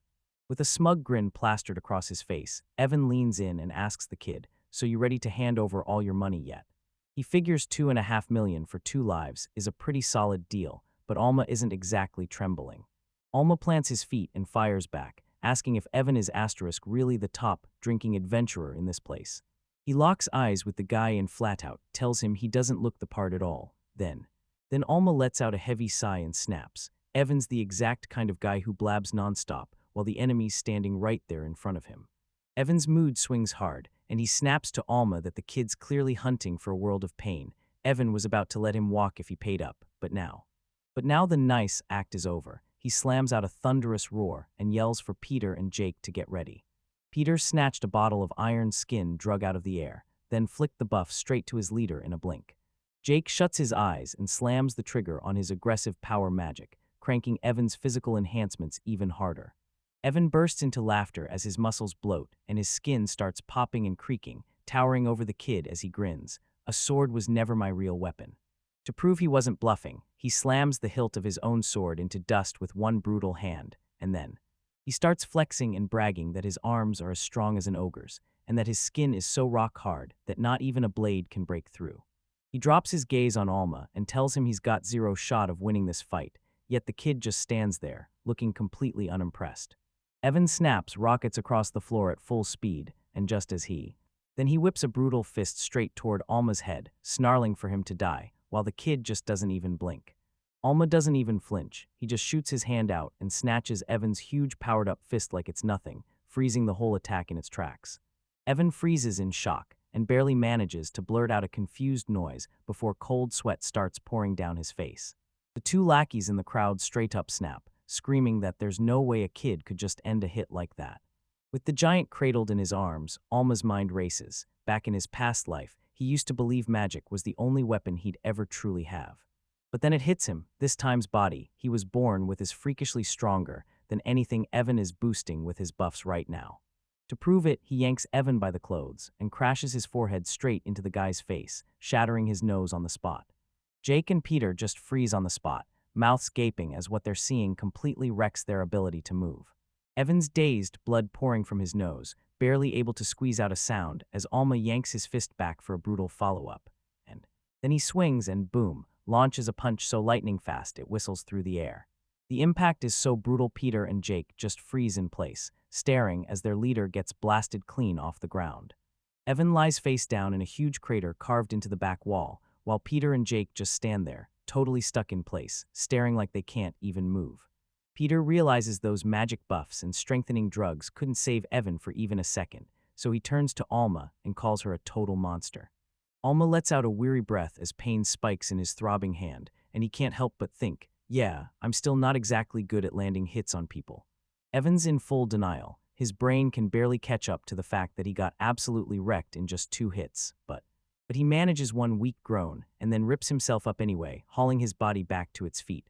Alma just watches, smirking that the guy's tougher than he looks, and as Evan's breathing heaves in his chest, he blurts, "Why would someone with power like that even waste their help on a loser like Raul?" Alma says nothing, just stands there, eyes dropped, while the big guy keeps hammering him with the same question, why is he doing all this, leading straight? Alma finally pulled up short, staring like, why is he this worked up over some guy he just met today? It hits him like a punch in the gut, because back in his old life, nothing like this has ever happened to him. Suddenly, Evan snaps. He roars at his lackeys to chop off Raul's head the instant he gives the signal. Evan cackles like a lunatic, jabs his finger at Alma, and growls that he's got it all figured out, so Alma better not so much as twitch.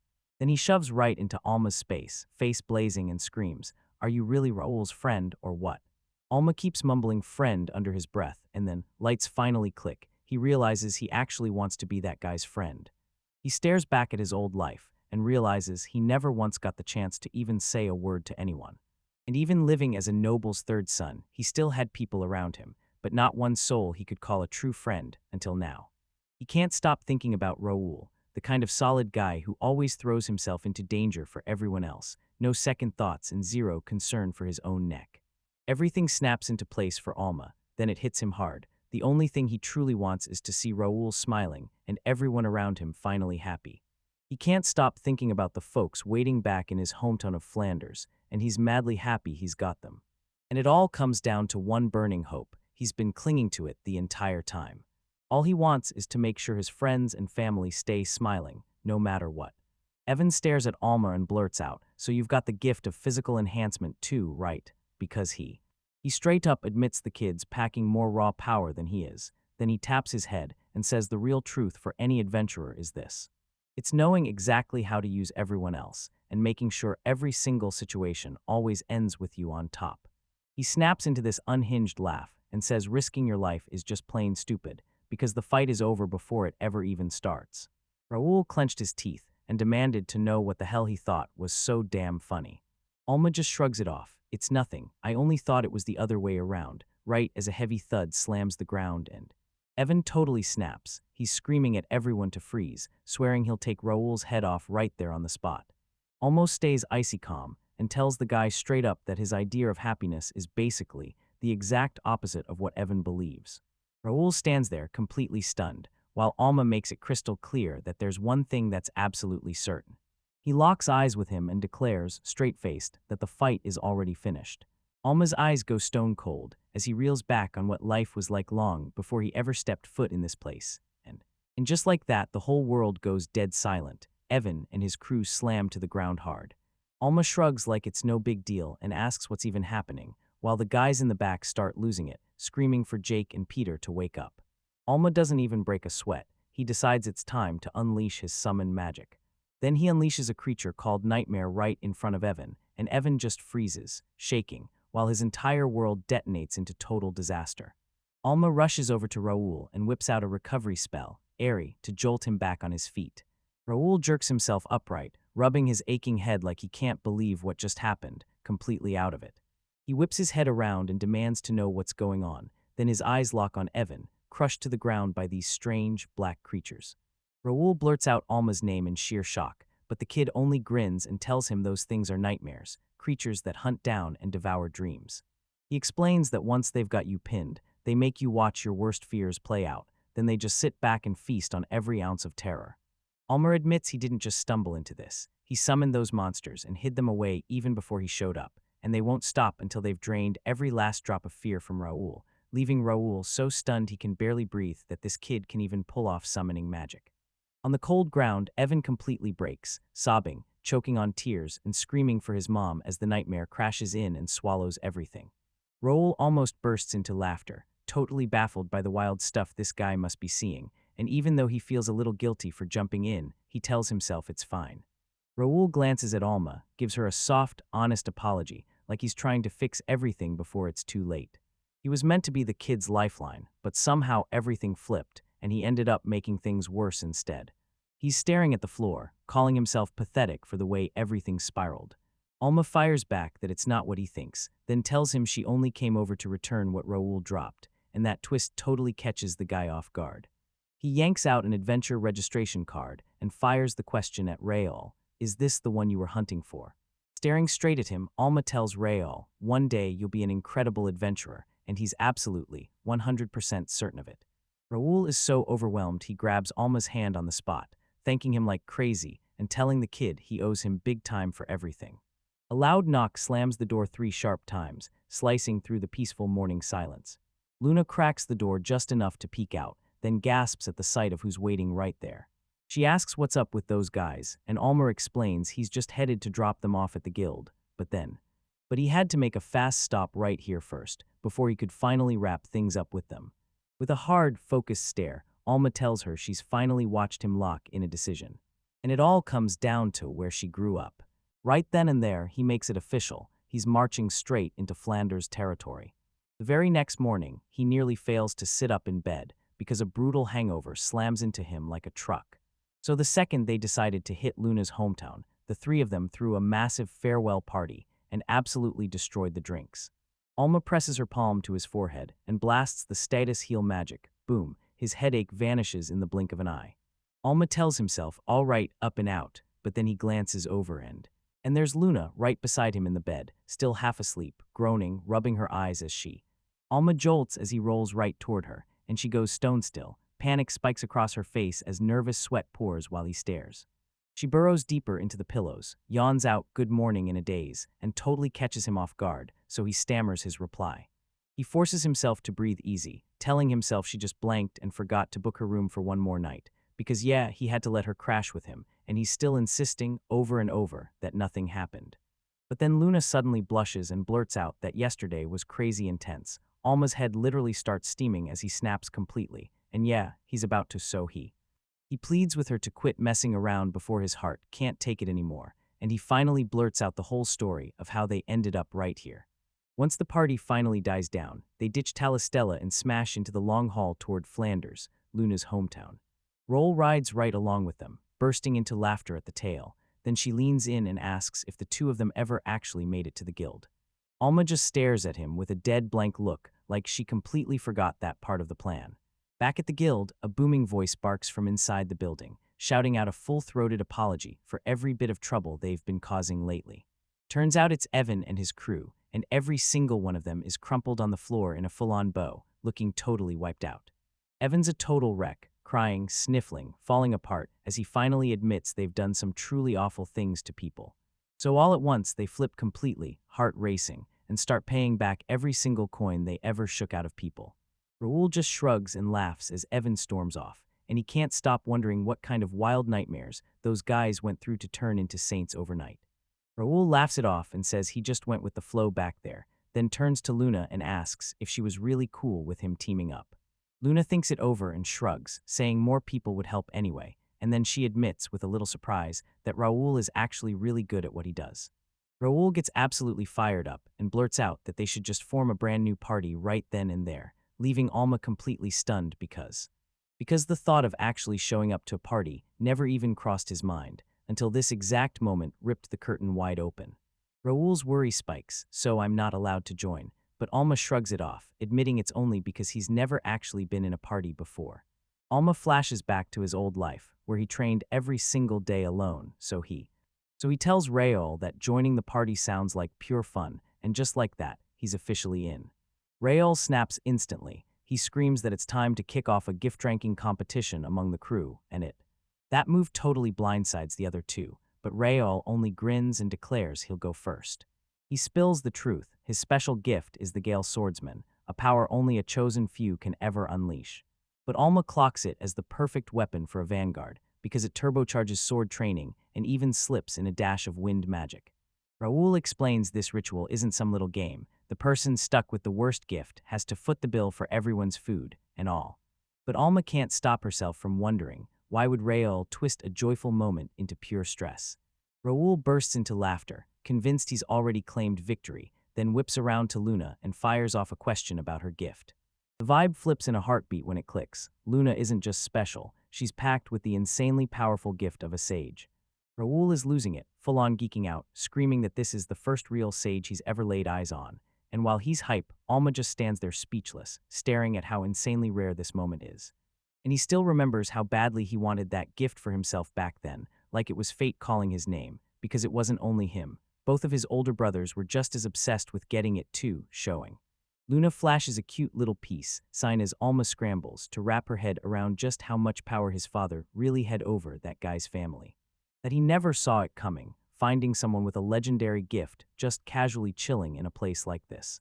Luna puts on her sweetest voice and gushes that the Gale Swordsman's gift is actually pretty cool, but Raoul can't hide his frustration, because he was feeling insanely confident right up until she showed him up.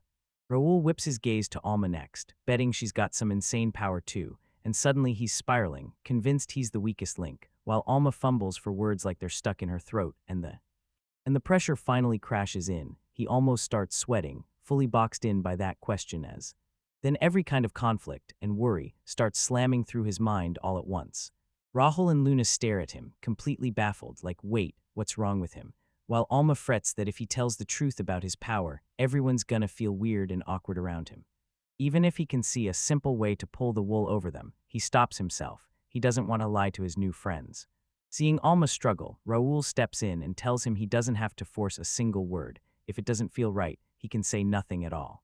And he adds, if I change my mind, I'll just say it then. He flicks his eyes to Luna for one quick second, hunting for her nod while Luna just stares at them and straight up admits she wanted to show off a little too, insisting she's only telling the truth.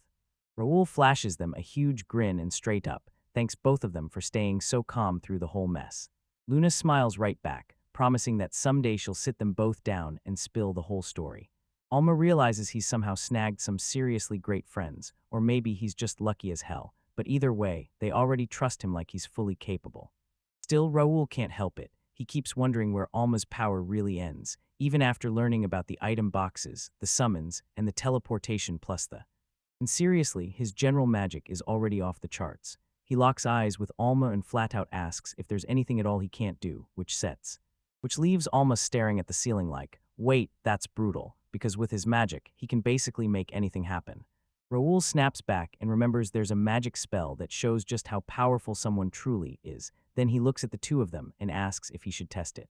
Raoul hears the idea and thinks, this sounds like a blast, and he's almost sure he's gonna dive in and give it a shot So they crank up the analysis magic and sweep that appraisal light over the whole crew, scanning everyone's stats. After they grab a carriage to a border city, they blow past the checkpoint and then hit the road on foot for the rest of the journey.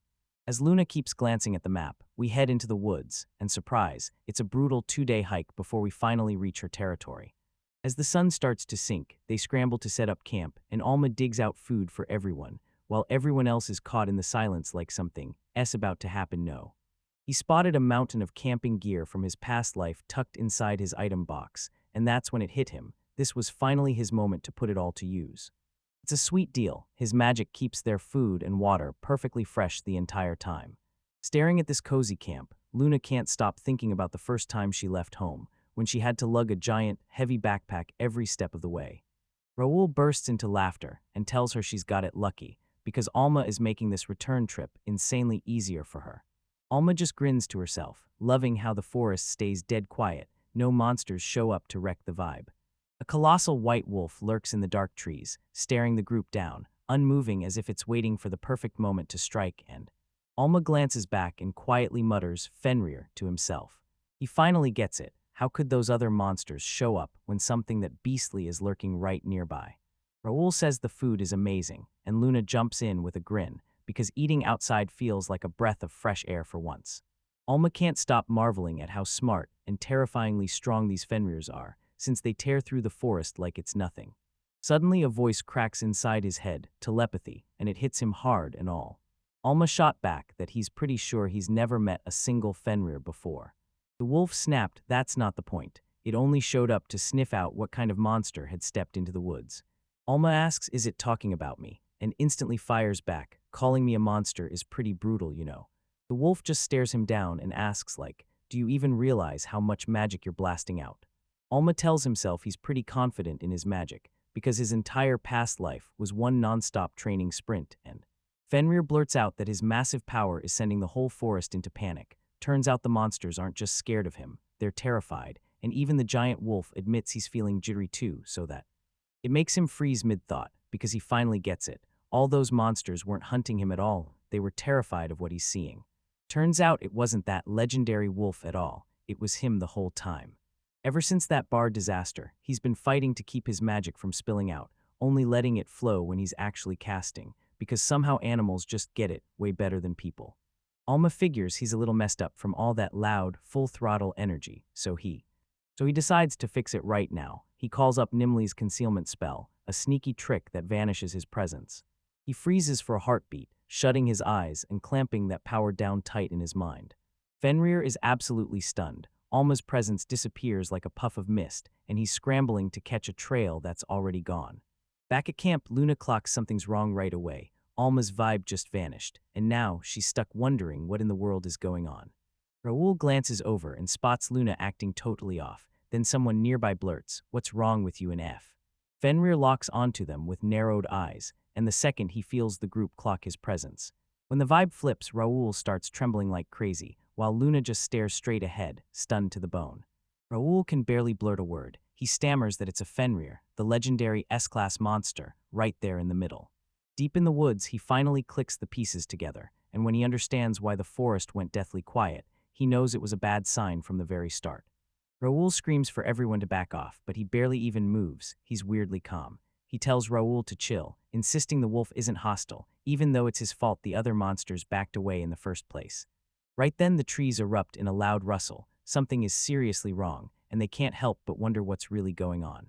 By the fire with that massive wolf looming nearby, Alma suddenly catches it. Luna is throwing off this weird pressure he's never felt before, and as soon as the air starts to glow, Luna's smile drops. Light whirls around her in a rush. A massive, radiant spirit suddenly looms behind Luna, like some kind of divine being has arrived. Luna steadies herself, locks eyes, and calls for grace. Her gaze says she's ready to let go. As she unleashes a massive blast of white energy, a giant spirit rips open behind her and shows up out of nowhere, flooding the whole area. Fenrir the wolf gets absolutely blindsided by a sudden, jaw-dropping power move. He just locks eyes with Luna, both of them stunned, because what she did hit her as hard as it hit him. Alma finally realizes he's the one who disarmed the attack on reflex. Then a hard thud crashes to the ground, and Fenrir can't help thinking the girl's reaction might have been pointless. Alma stares up at the hulking wolf and blurts out, I'm sorry, admitting that Luna only got a little spooked, and he adds straight from the heart that he's praying the wolf finds it in herself to forgive her. Fenrir stays icy calm, and then actually apologizes, admitting he's the one who was rude for showing up in the middle of the night like that. Alma leans in and tells Luna the wolf isn't dangerous. If he wanted them gone, he could have ended them before either of them even noticed, and Fenrir nods, agreeing without hesitation. That giant wolf keeps a sharp eye on her, but his mind won't let go. He's fixated on the wild magic she just pulled off and where it even came from. Luna looks completely drained after that last move, and Fenrir immediately realizes her magic wavelength feels exactly like summoning magic. But right before they push on, the giant wolf snaps the truth into place. Alma's a girl, not a guy, and Alma's heart drops. She apologizes, and Raoul crouches behind a tree, absolutely freaking out because Alma can actually talk to the legendary wolf like it's no big deal. Alma tosses off that they're just using telepathy, and Raoul's stomach drops. He feels even worse about his own magic, huffing that some kid knows more than a sage like him. Raoul finally clenches his nerve and demands to know why Fenrir even showed up at their camp in the first place. And the wolf spills the truth. She says there's someone else desperate to meet Alma, and that someone's running out of time. Turns out this person is totally fixated on keeping Alma close, like they want her around no matter what, making sure it all. Alma agreed to the meeting, but he couldn't believe it. Fenrir was a beast of pure size, and the thought that he'd travel all this way just to drop an invite was blowing his mind. It leaves Alma staring at the ceiling like, what kind of unhinged, top-tier monster of a person is out there who can actually boss around a forest lord like me? But Fenrir simply smiles, shows her gratitude, and asks if he's ready to go meet him, right now. Fenrir stared in shock as she dropped the bombshell, turning the little creature with her into her own son. And the second Luna spots the little guy, she totally loses it, while the pup just stands there, tail going wild, paw up like he's waving hello. Raoul is completely stunned, shouting nonstop about how insanely amazing this monster is, while the pup just sits there, all cute and clueless, and Alma can't stop herself from chiming in, telling the little wolf he's not scary at all, so yeah, that S. That has Raoul looking totally stressed, while Luna keeps screaming that the little guy is absolutely adorable. The pup flips onto his back, bares his belly like it's a flex, mouths off to them, and makes sure everyone remembers he's a Fenrir too. He puts on this big shot act, throws out loud laughs, and tells the group, "So you finally scared of me." But it totally blows up in their faces, because the whole group just freezes, staring, and all they can think is how ridiculously cute he is, not threatening at all. And at last Raoul caves in, then starts petting him, scratching the little wolf just where he likes, and asking if those are the right spots. Raoul is blushing hard as he gushes about how fluffy the wolf is, and Luna just snuggles the pup close, eyes glued to that soft fur.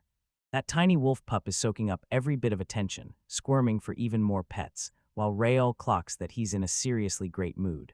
And Raoul blurts out that he needs his turn to pet all that fluff too, but Alma sprints ahead and continues on to talk with Fenrir's mother. She goes stone-cold serious and demands to know why someone like him is even in this land. He almost blurts out the answer, then slams the brakes, because he suddenly realizes he hasn't even asked Luna for the full details yet. So he leans into the giant wolf and claims he's got business to take care of ahead, deep in its territory. Which makes Fenrir pause, his instincts screaming that the forest monsters could be out there, tearing through the farm fields to raid and plunder. Alma's eyes widen as he hears monsters are wreaking havoc, and the more he listens to the chatter. Senator Fenrir snaps that the forest hasn't been producing real harvests lately, and that's been squeezing the creatures hard, forcing them to smash human settlements just to scavenge enough food to survive, leaving everything in ruins behind. For a heartbeat, he just stood there, stunned by how badly things had spiraled for everyone nearby. Alma gazed out over the land, her mind flashing back to how Thanatart used to be tiny, and how Luna's home territory was probably laid out just like this. So if even a tiny territory like that got slammed by monster raids, the people living there would be in for a nightmare. He realizes that while everyone races toward the kingdom, these rural towns are falling apart, draining of people one by one. So now he can't help but wonder, was Luna's request to him secretly the key tying all of this trouble together? He almost starts forming a plan, but he can't stop himself from thinking, why kill monsters just by walking out the door? He needs to step it up, so he turns to Fenrir and thanks him for the heads up, while that giant wolf just hums like it already knew. Fenrir demands to know what he's plotting, then even offers to warn the forest monsters to back off and let that ground be his, so what happens next, but Alma just grins and says it's okay, because he's about to turn this entire mess into his biggest advantage. The giant wolf locks eyes with him, growls the word use over and over and presses him like, are you about to pull some shady move? Alma says nothing at all, she just glances back at the wolf and tells it calmly not to worry. Alma flashes a small smile and says he's hoping his plan won't hurt a single soul, and then it lands in exactly the right place for everyone involved.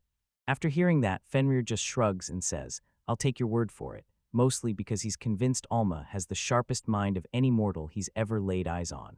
He almost sounds shocked, then blurts out to the giant wolf, wait, can you really read minds? But Fenrir shrugs it off like he's seen it 1,000 times, and the kid just stares, utterly lost as the wolf rumbled that he'd roamed for 1,000 years and watched every kind of person. He leaned in and said he could read a guy's soul just by staring into his eyes. Alma suddenly clicks with a realization and blurts out that for Lord Fenrir to be this way, the monster must genuinely, really, love humans. Which the wolf admits is probably the reason he keeps his territory right up against the places people call home. Right before Fenrir leaves, he leans in and tells Alma, "If you ever need anything, come find me." Then he drops the truth. He's still got a massive favor he owes him, and it's coming due. That tiny pup goes wild, blurts out that he wants to hit the village too, but then his dad shuts it down on the spot. Then, once the two wolves vanish into the night, everyone finally drops their guard and settles in for sleep. Alma replays everything Fenrir said in his head, and honestly, that whole debt speech feels way too heavy, especially since he's only just met the guy's son. Morning light burst over the hills, and the campfire from last night was already dead, just cold, ashy charcoal. So the whole crew snaps into motion, marching down the forest path toward a gate looming in the distance. They finally push into Flanders territory, just a quiet little village of thatched roofs and dirt roads, and then everything turns. And then she almost freezes, pauses, looks around, and suddenly realizes this quiet little spot is the very place Luna calls home. Luna wastes zero time. She snaps, "Follow me," then barrels ahead as they fall into step. She cut through the row of tiny houses and fences, and the rest of the guys matched her stride right on her heels. Alma keeps whipping her gaze over the village's plain tools and its rough, rustic setup, as if everything about it is begging to be. Raoul chuckles under his breath and goes, "This is wild. It's way too quiet out here, way more rural than I ever pictured." Alma admits it still, but his eyes sharpen like he's catching a totally unsettling vibe creeping out of that place. The sun dips behind the mountains, bathing those plain little houses in a blazing warm glow. Alma and Raoul finally stopped cold, soaking up everything around them, eyes wide, hearts pounding with pure wonder at the scenery. Luna spots them falling behind, spins back and snaps, "What's wrong?" Raoul stumbles, blushes hard, and waves it off, saying it's nothing, because he and Alma were just talking about. Alma can't help but smile at how gorgeous everything is. She swears the entire village feels dead calm, peaceful to the bone, like the noise of the world vanished. Luna smiles softly and tells him he's right. Then she leans in and says the people here are amazing, making this place feel just right. So she snaps at them to keep moving, and the guys are pulled deeper into the village's very heart. Alma stares at her and thinks, Luna must adore this hometown, every person here too. He decides he's crazy excited to finally meet the people of this territory, talk to them, and just like that, they burst into a massive wooden building, towering over everything else, and Raoul's jaw drops in pure shock. Luna storms into the building, shouts that she's finally home again, and then, the second she steps through the door, a younger girl rockets over and slams into her with a full-on tackle. That hit slammed into Luna so viciously it stole her breath clean away. She crumpled and coughed hard. The momentum yanks them into a wild tumble across the room. Then bam, they slam into the wall while Alma watches, wide-eyed. The younger girl slams her down and screams, "Welcome back," like she can't even hold her excitement in. She scoots in close, peering at her and asks, "Are you okay? Tell me you didn't end up sick." Then she blurts out just how terrified she was for Luna to get back safe, because Luna couldn't find her way out of a paper bag. Luna mutters that at least she'll find her own house, but her sister just laughs it off like it's nothing. And when Luna snaps that her clothes got ruined after that brutal tackle, the girl shoots back and tells her. No excuses, because right when Alma clocks it, he realizes he just met Luna's little sister. Luna kicks off the introductions, tells Sanya that Alma's here to back them up, and then she jabs a finger at Raoul, roars that he's an extra, and finally introduces Sanya to Alma. Alma flashes a warm smile, tells him they'll stick around for a while, and he's left hoping they'll click, because... But Sanya just locks eyes with him, suspicious as hell, barely squeezing out a quiet hello. Later, a thick-mustached man steps in to greet them, thanking the crew for making the trip all the way out to their remote land. He flashes his name, Eric, and then points to the woman beside him, calling her his wife, Mabel. Turns out Eric isn't just anyone, he's Luna's real father, the lord who rules this whole territory, and both. And honestly, both he and his wife are ridiculously kind, so the whole group feels instantly at home in their house. Everyone crowds around the table for a cozy, warm meal, laughing and talking, even though it's like one person in that room is still clinging to a grudge, refusing to let it go. Luna whips her head toward her little sister, calls out her name like a warning to snap her into manners, but she just won't stop, firing off the details that Alma and Raoul trekked all the way from Talistella at her request, yet Raoul clearly isn't thrilled to be brought up like some throwaway line. Luna snaps at Sanya that her attitude toward their guests is not okay, Sanya gulps, stares at the floor, pouts hard, and then Sanya mumbles the city's name under her breath, and bam, something finally snaps into place in her head.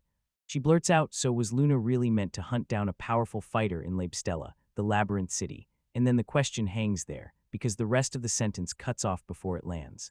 That leaves Luna utterly stunned. Sanya tells her that Talistella is nothing but a commercial town, then snaps at her sister for skipping research before she took off, while the Sanya keeps going in that lecture, insisting this is exactly why Luna can't risk traveling alone, while Luna just panics, wipes her sweat, and tries to brush it off like everyone messes up.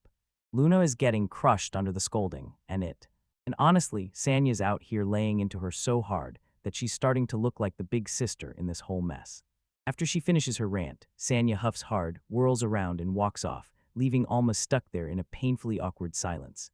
Sanya is on edge like a live wire. She doesn't trust these newcomers one bit, and there's a huge reason she's been acting so defensive around everyone, and it's not random. One of the local farmers looks completely crushed, and when he starts talking, he's like, "Monsters have been tearing up our fields lately, so." They even scrambled to plant scarecrows to stop the damage, but nothing, absolutely nothing, changed. The next day after he finally lands in Flanders, things don't get any better. Honestly, it's almost worse. Alma hooks up with Eric and heads out to meet the locals, finally getting real answers about what's been going down in the village. These stories all feel copy-pasted, except the monsters. They've gone way more aggressive in the last few years. And Eric leans in, hearing them say the nearby farm got smashed in an attack just the other day. To make it even worse, the ground here is totally barren, like it's dead and lifeless. So even though nobody's been killed yet, the dead empty fields and the empty pockets are trapping everyone in poverty. Eric looks absolutely wrecked as he admits, right here as the Lord, he can't fight, can't lift a finger to help the crops, and honestly, it's maddening, seeing him powerless while his people are out there suffering. As Alma watches, she can tell this guy genuinely cares, like, it's impossible to miss, and it all clicks in her mind that behind that gentle face, Eric is overflowing with passion for every single person living in his domain. Alma can't help but think Luna probably grew up seeing her dad like this, too, but Eric suddenly snaps out of it, blurted an apology, like the pressure just punched him in the chest for a second. He tells Alma he's honestly thrilled, he made it all the way here from the other region, and he pleads for her to slow down and settle in at her own pace. So Alma just sits there, clocking Eric's reaction as Luna starts giggling at her dad's sudden mood shift. Eric tries to slam everything back into place, saying that real moves are coming soon, and then they push deeper into the woods, every step louder than the last, as they kept chatting about what the village's future was going to look like. She stands tangled in the trees, staring deep into the forest like it's hiding a secret just for her. Alma can't stop thinking about Sanya, wondering how a kid like that is even supposed to be doing errands way out in the woods. He snaps his gaze to Eric and points out that the monsters around here have been getting way too active lately. Eric confirms it, saying the poison lizards are the real threat right now, because they're stuffing themselves with food and gearing up to spawn. Deep in the forest, Sanya clenches her fist, reminding herself, no way, no how, she's not allowed anywhere near that nest, but through the trees she spots it, and the moment hits her, she finally found exactly what she'd been hunting for. Right beside that giant hollow tree, a pack of poison lizards is slithering and crawling all over the place. Sanya crouched low in the bushes, keeping the wind in her favor so the monsters couldn't catch her scent. She digs out a pinch of sleeping pollen, flicks it into the air, and watches the drifting dust cloud glide straight toward the nest. It works perfectly, so she tiptoes past the sleeping lizards, whispering to herself, just keep it slow and don't stop.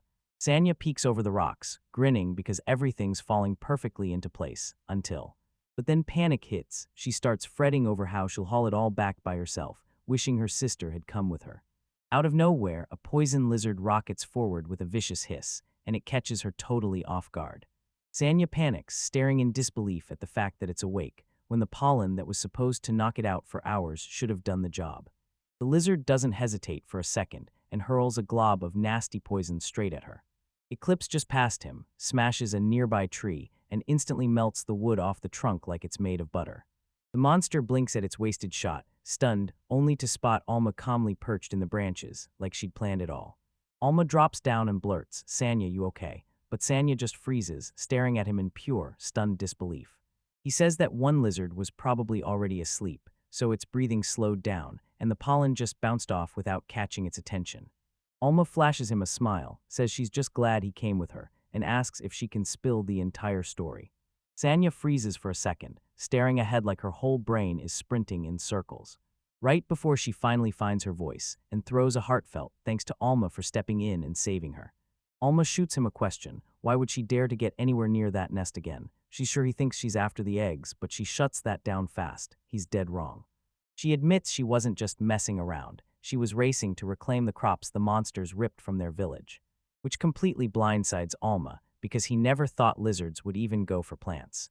He flashes back to when the Lord warned about the monster raids, and he can't shake it. The guy didn't look even a little bit rattled. Alma says hunting wild beasts for food would be way easier, but Sanya snaps back hard, saying that's not good enough. She locks eyes with him and tells him, straight up, that if things don't start changing soon, that pressure is going to crush her, and if it doesn't let up, her father will lose his entire seat as the Lord. After pouring everything out, Sanya's energy finally bottoms out, and she crashes into a deep, heavy sleep. Eric stands in his office, back to Alma, and realizes Sanya must have already spilled everything about their situation too. He whips around to face him and admits the truth. Before long, someone's gonna rip his title as Lord right off his shoulders. Alma just gapes at her, stuck on the fact that she only fed him a tiny shred of what's really going on. So Eric plows ahead, telling the whole group that for years their territory hasn't been able to pay even a single tribute to the crown. He explains that every year they were supposed to ship crops to the capital, but bad harvests and monster attacks tore their plans apart. Slipping out of the capital while the higher-ups hissed that he wasn't built for this job anymore. He glances down and flat out says an investigator is coming in just 3 days, and he's been praying he can get the harvest ready before they arrive. But the monster problem has only spiraled harder lately. Creatures keep tearing up everything they plant, again and again. It finally hits Alma, everything clicks, because now he understands why Sanya was reckless enough to tackle those monsters all by herself. Alma shot up her hand and told Eric, I might have a temporary fix for our problem. Alma jumps in, begging them to let her buy crops from other towns so they can still make the delivery. But Eric's wife, Mabel, steps right in and lays it out. Turns out they'd already thought of that. She drags them to the storage and tells them they need 5,000 gallons of crops, then slams the reality home. Even if they emptied the entire territory, they'd still only scrape together 1,500. And on top of that, everything has to be at least a solid grade B, but they're flat out broke, so they can't just go buy all that stuff from anywhere else. Eric slumps like his soul, drained, saying, with only 3 days left, I'm out of options, and there's no way. He knows exile or punishment for betraying the country is coming, but then Sanya erupts, screaming that her father did absolutely nothing wrong. Eric just stares at her, but Sanya's patience is completely done. She snaps on Alma's group, firing off the line that they've seen more than enough folks rush in like they're there to help. She tells me the advisors always act tough just to mess with my dad's kindness. Then they snatch the money and bolt before anyone can stop them, leaving them stranded in a wasteland that keeps getting ripped apart by monsters anyway. Sanya keeps screaming that none of this is her dad's fault, and she insists there are just too many evil people out there. She crumples, hands locked around her head, and can't stop asking why her dad is the one left to endure all this pain. Eric shouts her name as he looms over her, staring at his daughter as she sobs on the floor while he softly pats her head and tells her he's proud she got angry for him. Then he makes it crystal clear. Leading isn't just getting respect, it's trusting people and owning it when everything blows up. Luna just stands there, pained and staring, and the moment she flicks her eyes from her father to her sister, you can practically feel the whole situation crushing down on her. Almost just stood by the door, soaking it all in, and aching that he'd gotten back sooner, anything to help. He realizes they need 3,500 gallons of crops to fix this, and that number punches him in the chest, especially because he knows his item box can't possibly hold anywhere close to that much food. Staring at the family crushed in total despair, Alma snaps and decides he's done feeling helpless. He's going to find a way to make them smile again. Eric shoots him a look, admits he has zero right to demand help when he can't even offer a reward, yet he's clearly at the breaking point. Eric hangs his head, looking absolutely crushed, and tells Alma to take care of everyone here once he's gone. Then he urges her to pass on his wisdom to the village, whoever becomes the next lord, and he straight up admits the place is falling apart, blaming it on his own foolish leadership, because these people don't deserve to pay for his failures. Alma just gapes at Eric, because even after everything is gone, he's still thinking about one thing, keeping his people safe. Suddenly, Alma locks eyes with Eric and tells him he's got this. Eric's face lights up like a spark, and he can barely choke out, "Wait, are you serious?" The guy finally exhales like a weight just dropped off his chest. He can relax now, because the territory's safe even after he's forced to go. But it basically slams the brakes on everything. He tells him there's no after, because he's not letting Eric get away. Sure, it's a little selfish, but he's already made up his mind to step in. He yanks open his item box right then, and a whole avalanche of stuff tumbles out into the air, slamming down with a brutal thud. Eric just freezes on the floor, stunned out of his mind. He jerks his head up at Alma, completely lost, blurtin', "What the heck is going on?" Alma flashes him a calm smile and tells Eric, "Just 3 days, then I'll have everything in order, and you'll finally be able to fix this mess." He's dead set on keeping this guy on the throne as Lord, and he knows the exact move: produce 3,500 gallons of crops, or they're all done. Alma glances over the pile of goods and says the quality looks fine, but Eric just freezes, stunned beyond belief, unable to scrape together a single word. Raoul can't contain his excitement. He clamps both hands on Alma's shoulders, blares her name at the top of his lungs, and Alma just stands there trying to catch up with the shock. Luna stares as everything unravels, worry tight in her face, whispering "Alma," while Sanya stands shoulder to shoulder beside her, both of them feeling the full weight of what's about to happen. The clock's screaming, because the kingdom is only giving them 3 days to investigate, so there's zero time to waste. Alma stares down at the cracked, ruined earth resting in his hands, then snaps, "We start getting ready right now," to everyone around him. In the memory of that meeting, Eric looks completely broken as he grabs Julius and demands to know, does he really want them all to die? He keeps begging him, dragging up everything they've done and every sacrifice they've made for the country over the years. Eric snaps that this whole situation is outrageous, begs him to think about the territory, and even more, the people trapped there with nowhere else to go. But Julius doesn't flinch. He speaks calm and sharp, saying that if you treat a country like a living body, you've got to slice off the infected parts to save everything else. He makes it brutally clear: if they don't cut loose the struggling areas with the hard decision, the whole country is doomed. Eric clocks the wall they slammed into, snaps that there's basically no point in talking anymore, so he raises the signal. Blades snap out of their sheaths, and magic flares ignite as his men brace for the fight. One of the knights leans in and challenges Eric, "Are you really serious about this, knowing who we're facing?" But Eric is focused on one thing: figuring out their next move. He drops the formal act, storms in, and yells at Julius to get ready, praising him as the great sage while he's calling him out for it, even as he gets. He gets totally overwhelmed as massive ice spikes blast out and freeze everyone on the spot. So yeah, this is a loud reminder to the whole kingdom. Julius is officially the strongest wizard around, and after the dust finally clears, Edward snaps, calling Eric a sinner for hiding taxes, then shouts for the guards to drive his head onto a spike at the front gate. As they stride away from the carnage, Julius Kamlai leans in and asks Edward, "So what's next on our list?" And Edward's face hardens as he says he needs to dig into some personnel problems tied to the Flanders territory. Together, they plunge deeper into the palace, shutting the chaos behind them. The sun blazes over the towering palace walls as Julius marches through the quiet garden paths, like his thoughts are weighing him down while he whips around to Edward, demanding a full update on how the Flanders territory is looking. Edward admits the harvest is almost ready to ship, but this remote outpost is a nightmare. Getting everything lined up on time is a massive headache. But Julius doesn't even flinch. He just nods and says, "Everything's running exactly as planned."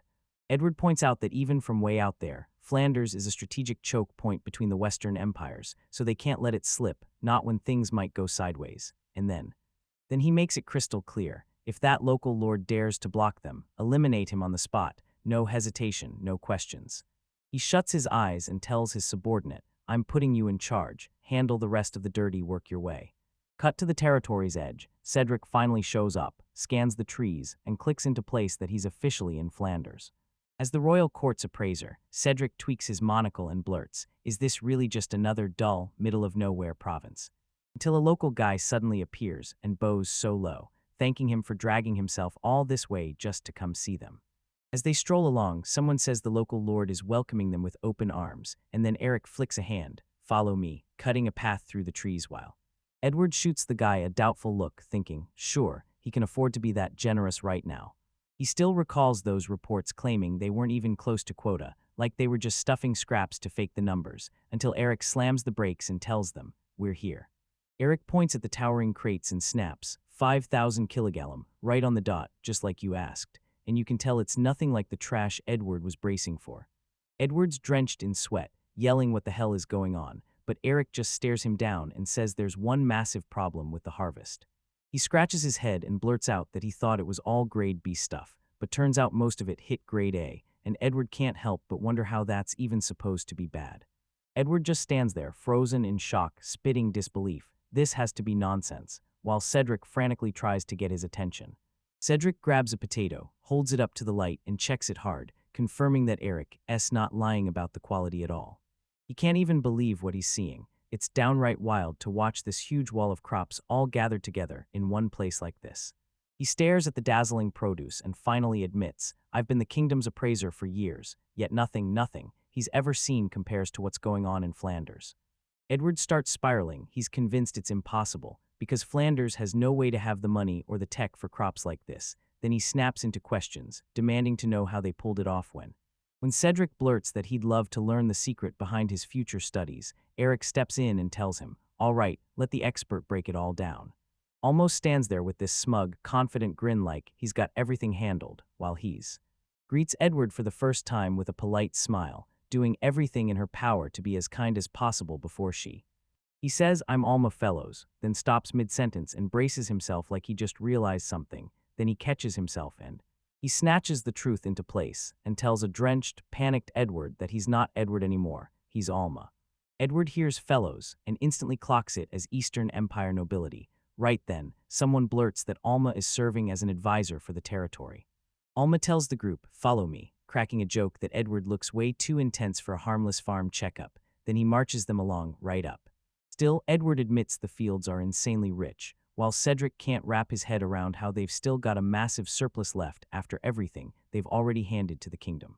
Alma just stares them down and casually drops the bomb that the crops they're seeing right now were planted earlier that very morning.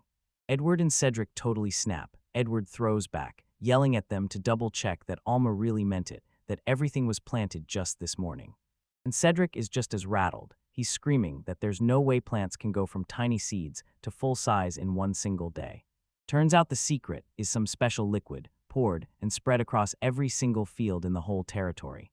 And the inspectors snap to it right away. This is the legendary Harvest God fertilizer, the wild stuff that makes crops explode into growth at an insane speed. Cedric steps straight into Alma's space and blurts out, frantic, how on earth he could even lay his hands on something this legendary and priceless. Alma's face twists with confusion as he blurts, is this really that big a deal? While Cedric insists he's only ever seen it written about in dusty old books. Cedric keeps the history lesson going, and he makes it clear, this fertilizer doesn't just hit fast, it feeds the soil and keeps everything rich and perfect for the next 100 years. Leaves the local farmers staring in disbelief, their mouths wide open, struggling to even say the idea out loud that the land could last that long. Raoul stares at Alma and bursts into laughter, bragging that even the kids got a natural gift for farming to match his magic. But Alma just shrugs it off, tells them he's got no special talent, he only happens to be carrying a rare item in his bag. One visitor has been itching with curiosity for ages, so he finally blurts out to Alma, what are those things, and all. And Alma just nods along as the guy points out those weird stones jutting up across the field. Alma blurts out that it's a crystal packed with magical essence. Right after saying it, she watches the visitor stare at it like, wait, what? And Alma cracks a joke that the scholar probably already knows this, then dives in, explaining how soil nutrients make or break everything.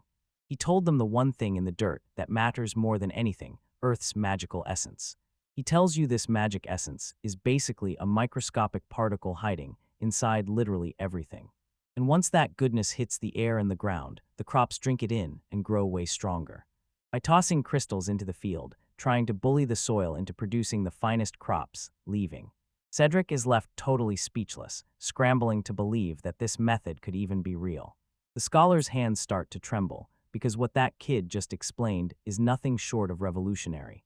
Cedric is literally trembling in place. He can't believe it, like how did he not think of a plan like this sooner? And he keeps chanting the words, magical power under his breath, like he's cracking a living riddle. He starts breaking it down. Magic essence usually just hangs in the air or sinks into the dirt, not something that automatically turns into crystals on its own, but back Back in the days when adventurers were the real stars, folks could only dig up these crystals in the dungeon's darkest guts, so deadly and scarce that the price was off the charts, making them way too valuable to waste on farming. He locks eyes with Alma and blurts out, "How on earth did a kid like you even get your hands on something that rare?" Which totally freaks Alma out, so he can't admit it's a trophy from a dungeon he conquered in his past life. He panics and makes up a story that he just got it from a guy he knows. Cedric figured the person who handed it to him probably had zero clue how insanely valuable it really was, because that thought just kept piling up in his mind. Even with all that going on, one massive question still clawed at him. He had to ask the kid something big. He finally gets it, the crops look legit, but the numbers don't. No way this tiny village has enough people to plant and harvest everything that fast, so he fires the question at Alma, did they bring in a ton of outside help to get this done? And Alma shuts him down with a straight-up no. Alma tells Cedric the kingdom's reps are seriously clever, then admits he even coached his guards to hide, so they wouldn't spook the guest. Cedric just stands there, totally baffled, staring at the kid like, what are you even talking about? Suddenly, a whole pack of wild boars and wolves barges into the fields out of nowhere. Cedric completely loses it, straight up panicking, because real monsters are standing right in front of him. He stays almost totally calm and explains it. These are the same monsters that used to terrorize the village, only now they've been tamed, forced to work the fields in return for food. He flexes a huge stone slab, the relief of the demon lord, and swears it can hypnotize any monster that dares to lock eyes with it.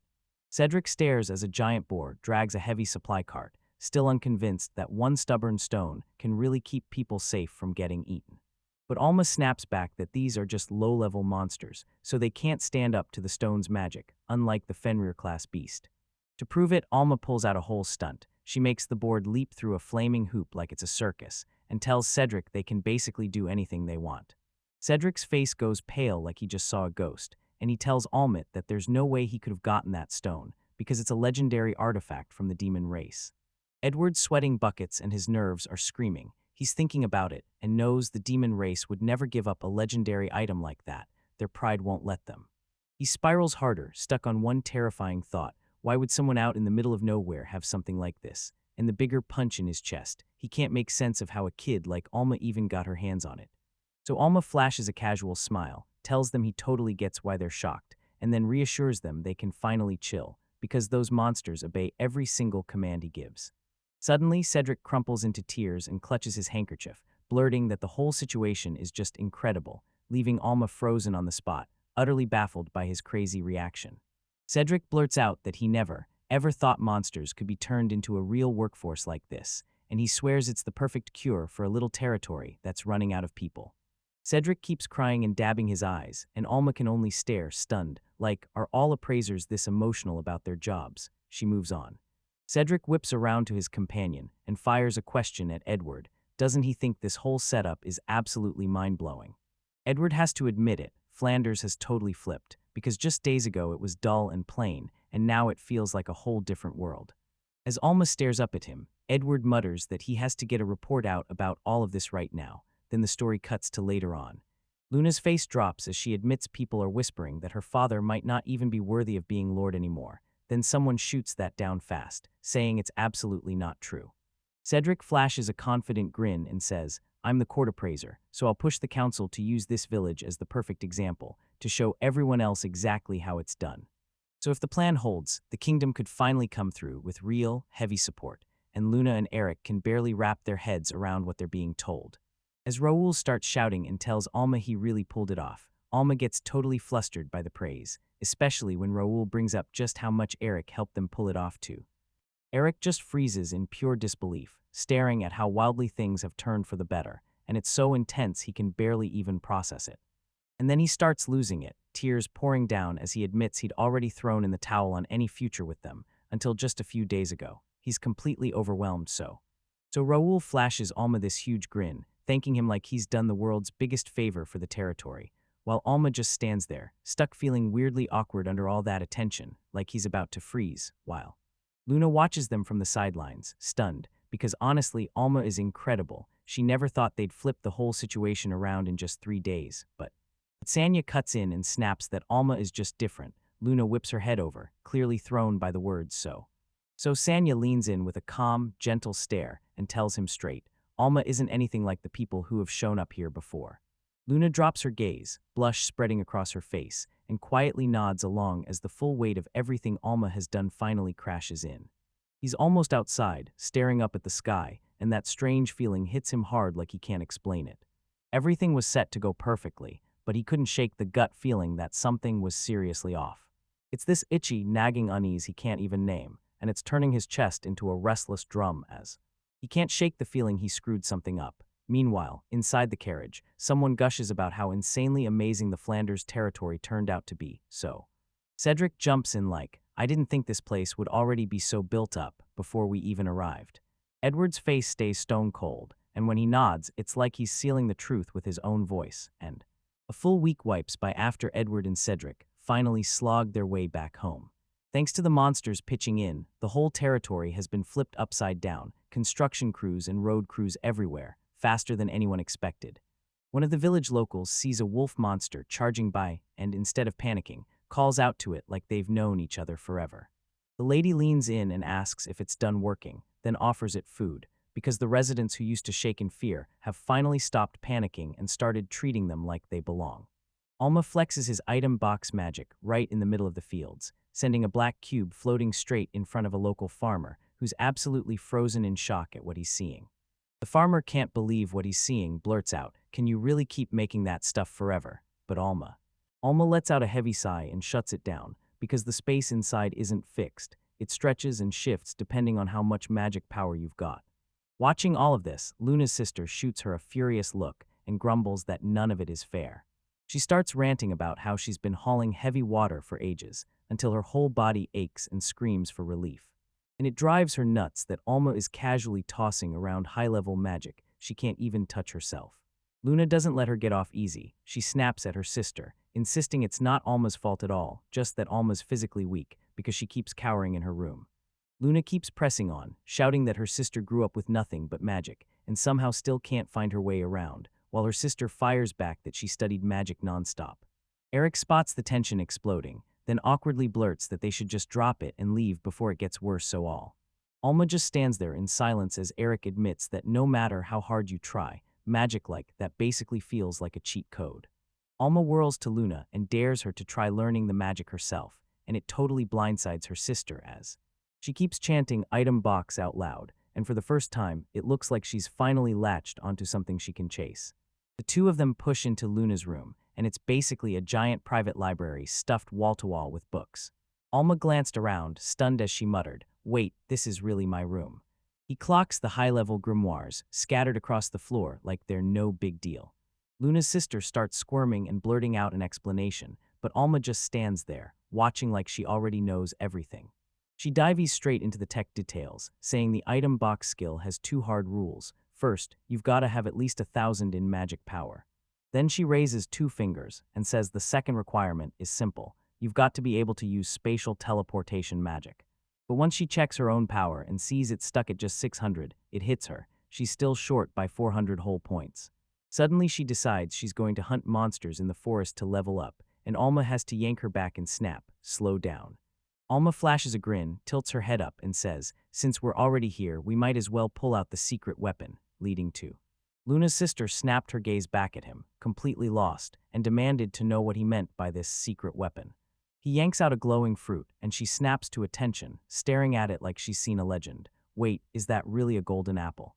Turns out it's a rare fruit plucked from a sacred tree. One bite supercharges mana, and Alma flat out says eating it bumps her total by a clean 500. She locks eyes with the glowing thing, stuck in doubt, and asks him if she really has to swallow it. So Alma asks if the golden food just doesn't hit right for her, then promises she'll find another way if it feels weird. She just grins and tells him she's not about to start doubting him now. Then she takes the fruit in her hands and she takes this huge bite, and the second it hits, her face goes wide. She blurts out, "Wait, it's actually delicious." She launches into this full rant about how it's perfectly sweet and refreshingly sour, like that tang hits just right and balances everything out. Alma finally admits he's tried it before, and it was amazing. Though the boost tops out at 2,500, he's still stuck craving more. Sanya suddenly feels this blazing warmth flood her entire body, like raw power is surging up from the inside, like it's about to explode. And right then she feels it. her magic power is surging upward, increasing in real time. So she stares at Alma with pure intensity and demands, "Can I have just one more?" But Alma tells her, "You can have one more later," and that promise keeps her locked in on the task because Sanya basically says, "All we need now is a teleport spell, just like the one Alma used back then." She's tracked it down in grimoires, calling it instant movement magic, though those books practically scream that spatial magic is insanely rare and basically impossible to pull off. Alma can't stop thinking about it. Those magic books can be wildly different depending on which one you stumble upon, and it turns out finding the right book with the right info is only the start of the fight, so that's why. To master spatial magic, you've got to lock in a perfect feel for every inch of space around you. Alma breaks down the basics, trying to wrap her head around teleportation, how it rips the magical essence of a destination and swaps it with the spot you're standing in, which is. That's why Sanya says using a familiar spot makes everything way easier, and Alma jumps in, fully agreeing with her. Sanya explains the trick: keep the gap between them at exactly 2-0 for a split second during the swap, even though it. To truly master that spell, you've got to perfectly imagine yourself touching down on those exact coordinates, because doing it the right way is way more complicated than it sounds. She admits it's a huge concept to swallow, but she's still ready to throw herself into it, so Alma rockets her with encouragement. Still learning, Sanya corners Alma and asks him to show her the right way, like, right there, an example of how its supposed asterisk to look. But Alma decides to keep it simple. She picks a short stretch across the room as their target for the very first try. Sanya won't let up. He keeps grinding forward, pushing him to retry the move again and again until. So Luna suddenly crashes in, spills the news that the tea's finally ready, and practically tells them to stop stressing and take a break. But while Sanya slumps there, absolutely wrecked, Alma is already darting back and forth across the room like it's no big deal. Sanya just stands there, looking totally clueless, while Alma scrambles to find words for the insane mess, because he's in. He shrugs it off like, "Yeah, that's life," and both of them sink back for a breath, wrapped around steaming cups of hot tea. Sanya looks completely wiped out after practice, so Alma tells her, "No need to rush. If you don't nail it on the first try, that's fine because Even though Luna's got natural magic instincts, she still has to slow down and learn how to steer that energy without rushing it. He remembers his training from his past life. Yeah, it took him a full month just to finally figure it out, so he tells her to just chill, and she drops her gaze like, "Yeah, I get what you mean." But Sanya won't quit. She digs deep, throws every last ounce of strength into one more shot, while Alma watches from the sidelines. She topples over, but the second she hits the ground, she jerks her head up in pure disbelief, like, "Wait, did I really just pull that off?" Alma's eyes blow wide with shock. Yet he's the same guy who taught her how to do it in the first place, using himself as the example. He can't even process it. She's teleporting that fast for real. Sanya freezes in place, gulping air, and this intense magic pressure rolls off her like a warning, like it's about to explode as she taps into that ancient sage power of hers, and Alma just knows Luna is going to be a natural. But Sanya looks up and blurts out, "Did you just pull off an item box move?" Then she nearly smiles and tells her, "Keep practicing, and you'll be a pro in no time," like it's already happening so. She takes a sip of her tea, nods like she owns the moment, and just looks totally pleased. Look at her. Staring at her, Alma realizes something huge. She doesn't want magic for results at all. She just loves it, period. He starts marveling at how Luna picks things up so fast for her age, probably the best student he's ever had. Then Sanya snaps that she doesn't want compliments like that from some genius like him. She blurts out that she'd been drowning in magic studies long before she even received her official gift.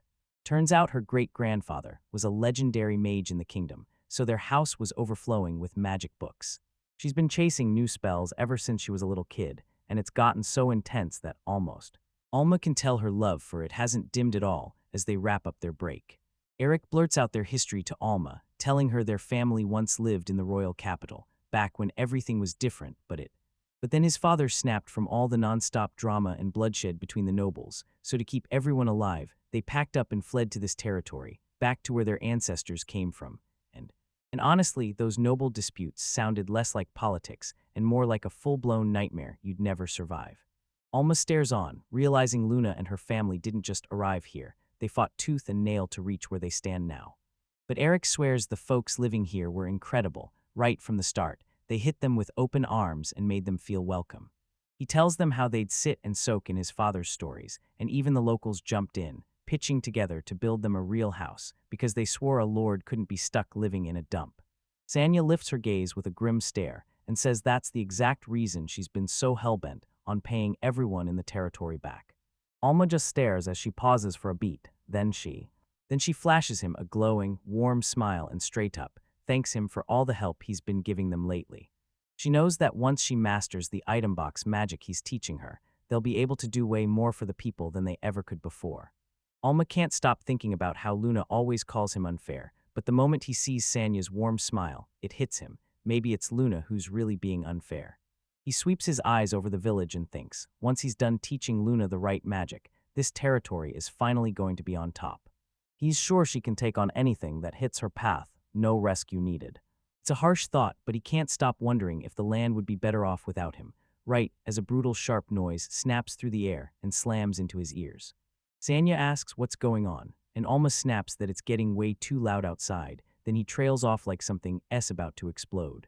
So he blurts what's going on, right as Luna comes sprinting in, deathly pale and shaking, desperately trying to get the whole situation out of her mouth. Outside, a stranger starts screaming for Eric, the Lord of Flanders, demanding he comes with them quietly. Eric stands frozen in pure shock, blurting out how this could possibly be happening, while a squad of knights closes in on him from all sides. The knight slams the accusation in his face, claiming he's using monsters for his own gain, then leaves Alma and the whole family standing there, stunned as the soldiers come charging for Eric, shouting treason. They drag him straight to the royal capital to face a trial, right now. It's been 3 days since the knights yanked Eric away to the capital. Since then, everyone's been left in a constant, helpless state of panic. Stuck waiting and spiraling in his head, Alma busies himself nonstop, tending and feeding the village animals just to drown out the thoughts that won't leave him alone. Luna forces a brave smile, telling herself and everyone else, it's gonna be fine, even. With dread thick in the air over the village, she raises her voice and calls out to Alma, just to snatch his attention. He leans in and reminds her dad said he'd only go to explain everything. Then he tells her, if I'm innocent, I've got to stay calm and hold my ground, and she nods like, yeah, that's the only way. Clenched her face tight and swore they'd hold the territory and protect it with their own hands until her father finally came back. Later, Alma and Luna kick back with Raoul, then the moment. Raoul spots him and blurts that he's finally back on his feet. Then Luna screams his name, but Alma snaps her eyes to the man's arm, demanding to know what could have done a wound that. A villager slumps there, utterly wiped out, his arm cinched tight in thick bandages. The other neighbors crowd in, peppering him with questions, and you can tell, whatever just happened, it's about to explode into something way worse. The injured guy is trembling as he blurts out that the kingdom's army jumped them out in the forest. And he's sure those soldiers are plotting to seize the entire territory the moment Eric is gone. Raoul tries to brush it off, telling Alma it's probably just his overthinking, but Alma isn't convinced. His mind won't shut off as he spirals over one question, why the army is showing up right now.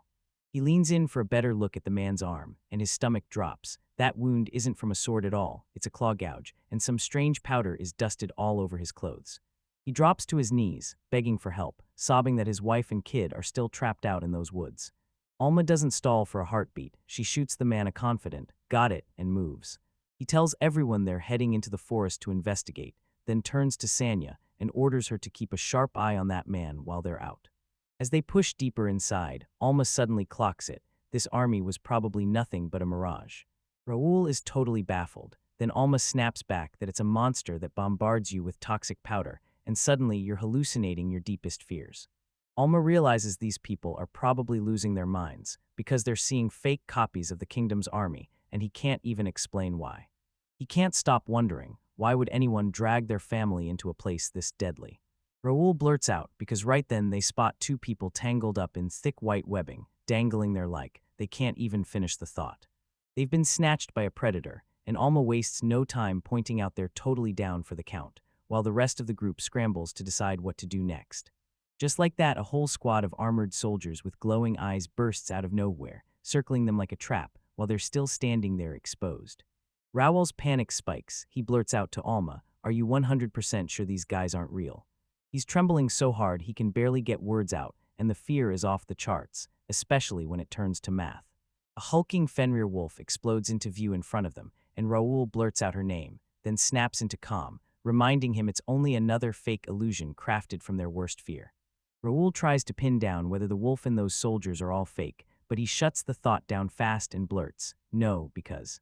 Turns out the real monsters are tucked inside the illusions, waiting for you to get distracted by the fakes, then striking like they've been stalking you. Raoul starts to shake with nerves and blurts out, "Do we really have to fight that whole army?" But Alma stays ice calm and replies that it looks like it. He's standing right there, dead serious, rocked a high-collared coat like he owns the place, straight-up pro-energy. Alma snaps to it, this forest is pulling fears out of people, and he finally admits it, seeing this guy is the last thing he ever wanted. Out of nowhere, Raoul yanks his sword free and yells that something is charging straight for them. The giant Fenrir wolf rockets through the air with claws bared, and Raoul braces like he's about to eat a brutal direct hit. Alma just stands there, eyes locked on the wolf as it barrels in, and she doesn't flinch at the massive beast, because he knows these illusions can look flawless all day long, but they still can't touch the real person's power. He yanks out a glowing magic orb, betting that no monster, no matter how it disguises itself, could hide the truth once it's hit with this magic. His search magic still tracks them, so he slams his search sense into gear, spreads a massive grid across the trees, and just like that, he locks onto it. The real monster is hiding on the tree trunk, right in front of him. Alma wastes zero time. She blasts the area with a massive burst of advanced wind magic to clear everything out, and as the dust starts to settle, Raoul spots it. His illusion is finally cracking and falling apart. But then right out of nowhere, he spots it, snaps his eyes up, and yells at Raoul to look up because a dark shadow is plunging out of the trees, slamming straight down on them, and it. Then out of nowhere, this giant, creepy moth monster explodes into the scene and blasts a terrifying roar as it lunges to attack. Raoul bellows Luna's name, but Alma's already moving. She summons jagged earth pillars and slams them into the path of the attack. Luna stands frozen, staring straight at him, and she can't wrap her head around it. He's casually throwing high-level magic around like it's some kind of joke. Raoul thinks the fight's finally done and claims that's the end of it, but Alma shuts him down, telling him he's dead wrong. He whips around to the terrified man, clutching his family, and demands, "So the three of you were trying to sneak out and skip town." The man just stares back at him, completely lost, like, "What are you even talking about?" as he asks what Alma's words are supposed to mean. They're so close to piecing it together, how these people ditched the main road and plunged straight into the dangerous forest, and seeing the kingdom's armies hints everywhere, he realizes they're fleeing something. Then the man blurts out a rumor spread that great sage Julius was the one who framed Eric, and it sent Alma straight into confusion. She just had to ask, "Who the heck is that?" Turns out Julius is the strongest wizard in Familiar, and he basically runs the entire country, cold as ice, with that merciless prime minister kind of vibe who just won't quit. Who goes on a rampage and wipes out anyone who dares step in his path, because he even killed a lord on a pure hunch and seized his land in just days. Sanya shot a worried look up at her sister, and the air instantly turned heavy as that man kept going, whatever he was doing next. Explaining that since Alma's an outsider, he has no clue how terrifying Julius really is, and honestly, they can never guess when the army's about to storm in. So the man straight up admits he's always believed using monsters for labor is a terrible idea in this territory. Suddenly, someone screams that he's being wildly selfish, and Alma whips her head around to hunt down the voice. Luna looks completely done with it, and she calls him out, right there, for saying that, after they all just barely escaped alive together. Luna barges straight into the man's space and demands, "Are you really about to dump all that hard work on Alma?" Alma just sits there and watches her rant like it's going to solve everything, and she keeps screaming at him, demanding he remember what her dad always says, that believing in someone isn't just words, it's stepping up and taking responsibility. Alma whips around to Sanya with a bright smile and blurts out thanks, but he brushes it off, saying he's fine, then keeps going because he shoots a glance at the group, tells them it's okay, because he knows every last one of them is terrified in this exact moment. Then he finally owns it. This mess is all on him, because he did everything, and he's determined to fix it for real. Alma drops his gaze with a fierce seriousness and tells everyone, "I'm going to prove myself," then presses a hand to his heart and swears that if the kingdom's army ever shows up, not a single one of them will lay a finger on anyone. Eric stares at the kid like he's lost his mind and demands to know what he's even planning to do after dropping a line that insane. Then he presses Alma, straight up asking if she truly thinks he can wipe out an entire army alone. Alma shoots a look up at the trees and declares he has to build up enough military power to finally get everyone to stop worrying. Alma comes in with bold confidence, tells everyone to chill, and says he's already got a plan and he swings toward the exit, waves like it's nothing, and tells them he'll be back soon. Meanwhile, someone yanks at his name, trying to pull him back, but he keeps moving. Meanwhile, top officials are staring in awe at the legendary Harvest God's fertilizer and glowing magic crystals, whispering that no regular lord is supposed to get their hands on treasures this rare. Edward shoots out the warning. There's a kid in the mix who's tied to the Empire, and get this, they've even uncovered a relic that belongs to the demon race. He's dead sure the Flanders territory either hooked up with the Empire or struck some shady deal with a terrifying demon. But Julius tells him to chill, stop sprinting to conclusions, and Edward just nods along like got it. Julius slams his hand on the desk and fires off a question about how Lord Eric has been lately, then it all spirals into. A report says Eric's just sitting there in his jail cell, dead quiet, insisting he's innocent, while some mystery person hums along like the news is nothing. Julius freezes in place, murmuring Eric's name under his breath like it's the key to his next move. He orders them to treat Eric with respect, because the guy just might be flawless bait. Under the bright full moon, the building looms as someone lets out a heavy sigh, realizing they're being played like a pawn, just used and tossed aside. Back inside, Luna's curled up and tucked in tight, knocked out cold beside her teddy bear. The plot twist turns out that was just a cover, because she's really outside near the trees, looking dead serious, like she's about to. As she tiptoes through the moonlit woods, fighting to stay silent and invisible. Suddenly she barrels into Raoul and Sanya waiting for her, and Raoul snaps, "What are you even doing out this late?" making Luna. Luna finally breaks free, she can't even process it. She just got caught by Sanya and Raoul at the exact same time, and she's standing there, stunned, trying to wrap her head around how they found her, because she was literally in bed a minute ago. Sanya doesn't hold back. She calls Luna out, straight up saying she knew she was pretending to be asleep, and then she blurts to her sister that she's been acting totally off ever since she heard the name Julius, like her brain is overloaded and can't stop spiraling. Sanya demands, "So you're really trying to take down Julius alone?" And she points out how Luna's always been reckless. Then Luna just stands there, stunned into total silence. Luna suddenly rockets into the woods, and Sanya just freezes there, totally blindsided and left standing there with her thoughts scattered. Sanya screams out, demanding why she's even fleeing in the first place, while Raoul just stands there, watching it all unfold. She keeps yelling for her sister to stop, but Luna is already pushing deeper into the trees, and Sanya looks totally wrecked, blasting her lungs as she screams for her sister again, trying to sprint and keep up. But it doesn't last. Luna drops face first onto the ground, and Raoul immediately cracks jokes that she's got zero stamina. Luna finally catches her breath and blurts out that she only ran into that guy once, and she stops, staring into the past, replaying the gift-receiving ceremony at that huge temple as she remembers how. Everything flips the moment the sage title gets announced before that massive crowd. Then this happens. That tall, creepy masked guy appeared out of nowhere, stepping right in front of her. He met her gaze head-on and leaned in to tell her, "My name is Julia." Luna stood frozen in total confusion, until a voice boomed out that she was the great sage. Julius leans in, voice low, and tells her it's crystal clear she's got serious talent. He locks eyes with her and dares her to come work for him, promising he'll hand her anything her heart desires. Luna stared at his hand as he reached out, and it clicked in her chest. Racing to the kingdom was the only shot at saving her dad. She knows her dad would never truly be happy like this. Still, he's alive, he's safe, and that's all that matters.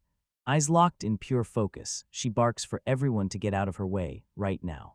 She snaps her arm forward and fires a lightning ball straight into the ground. Boom, an ice-searing flash detonates so bright it leaves everyone blind. Sanya fights to make sense of the chaos, squinting through the flashing scream of Raoul as dust blasts into the air all around them. Raoul smirks through the smoke, talking like it's nothing. He can track anyone by their footsteps, even when he can't see a thing. Luna gets totally blindsided as Raoul snaps, warning her not to underestimate just how fast the Night of Gale can move. Luna tilts her gaze downward, a dark cloud swallowing her eyes as she whispers an apology to Drutskson, and swears she'll jump in the moment she's back, as the roof of the building suddenly buckles, crushing in and smashing the moment for Raoul, while Luna simply keeps walking away like none of it matters. She bolts into a sprint as fast as her legs can carry her, and Sanya's left staring in disbelief, like she somehow timed that loose roof to drop at the exact worst moment. Raoul clocks that she's using the town like her own chessboard, but he can't deal with it because somebody's pinned under a pile of wood, screaming for help. Luna's gasping for air, but she can feel freedom right around the corner. She just has to shove past that territory line before Onlya. The massive seed of the Skytree spell erupts, and giant wooden pillars slam up from the ground, cutting off her path completely. Someone shouts that they've finally boxed her in, and Luna freezes in place when she spots Sanya standing there in front of her.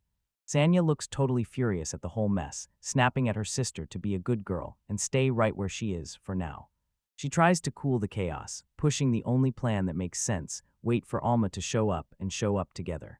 Sanya tore her gaze away, telling Luna to just go talk to him, then left Luna standing there, utterly clueless about what to do next. Luna flashes a gentle smile and looks back quietly, thanking Alma for everything he's done so far, then. But just as the moment hits, she blurts out that she needs help with the territory, and then a weird light starts blazing from her body.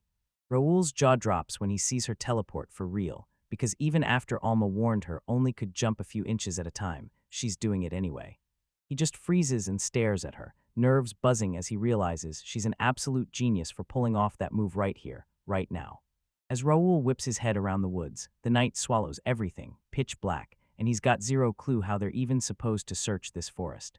Sanya just stands there, glaring as she tells Raoul her sister is always like this. And she admits that once an idea locks in her head, she bolts out the door without hearing a single word. Then, 9 times out of 10, she ends up completely lost. She looked wrecked with frustration because her sister kept insisting Alma was finally someone they could trust. And then boom, she snaps, shrieking at the top of her lungs that her sister is a total idiot. She screams that she doesn't care if her sister runs off again, and Raoul just stands there, stunned, because wow, that voice of hers is absolutely unhinged.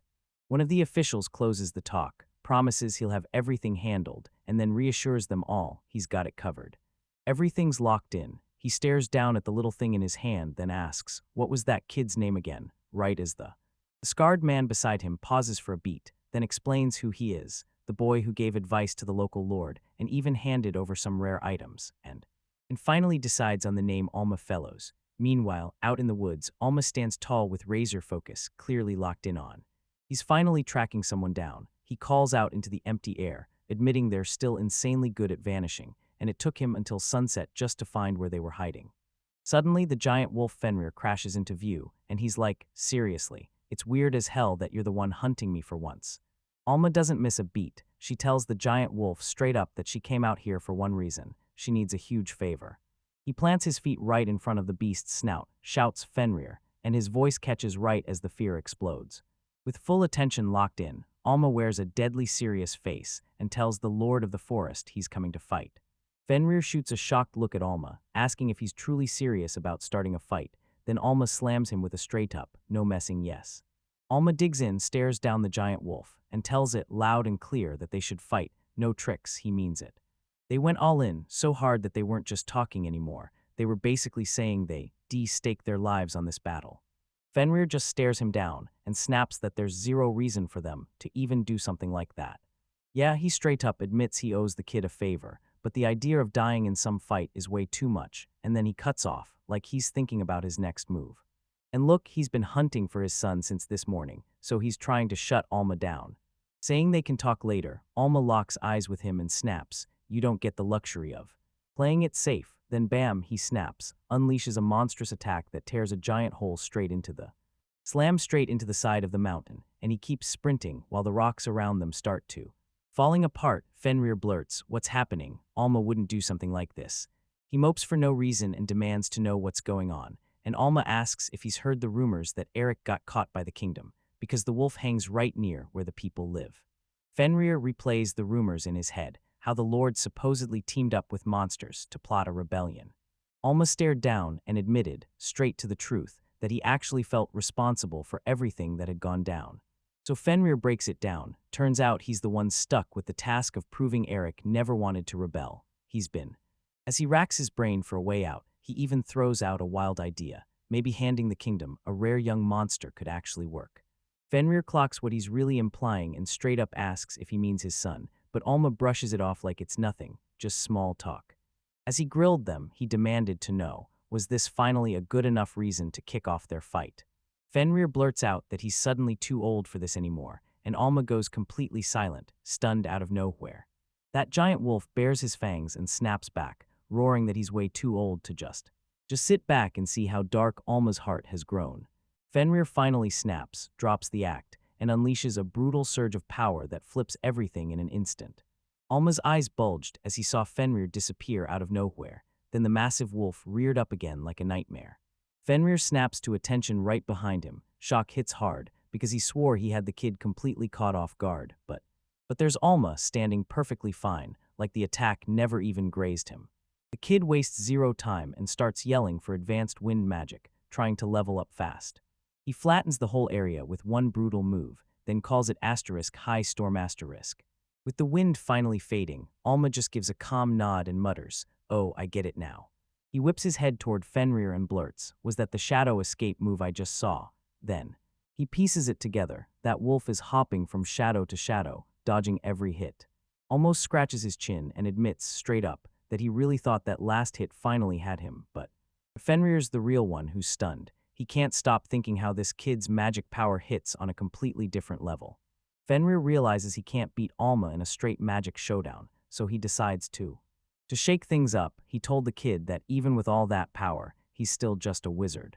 The giant wolf roars out a move called Shadow Eater ***, and in an instant, these shadowy, beast-like forms spill into the air. Alma's eyes snap to the darkness as shapes crawl out of the shadows, and the moment they form, she realizes that even the shadows start transforming into weapons, and multiple claws tear in from every direction as they slash at him. Alma keeps his guard locked, steaming about how maddening it is that these attacks keep popping up with.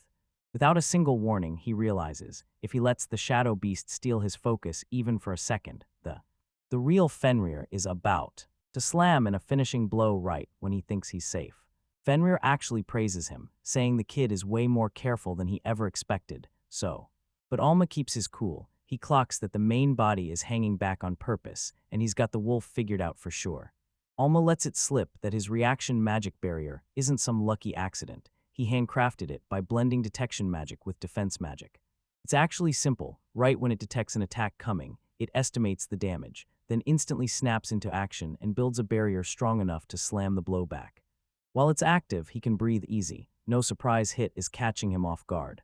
But the spell's so brutal it chews through a massive chunk of his energy, and still he sprints through the shadows, knowing that there's no way he can hold this barrier up forever. The shadow wolves keep surging forward, and it's becoming painfully clear that Fenrir is straight up winning in almost every combat stat, and the only reason she hasn't dominated yet is because she hasn't gone aggressive. She's about to use her speed and her numbers to crush the fight's rhythm, and if she keeps doing that, she can stall him long enough for his strength to hit zero. Fenrir just locks eyes with him, staring him down like a threat.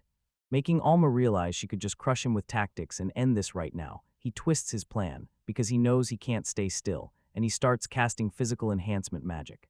Crack, his physical strength and stamina shot up instantly, and for a moment he felt unstoppable, but he's far from finished. Then he turbocharges his agility and cranks his reaction speed to the absolute max.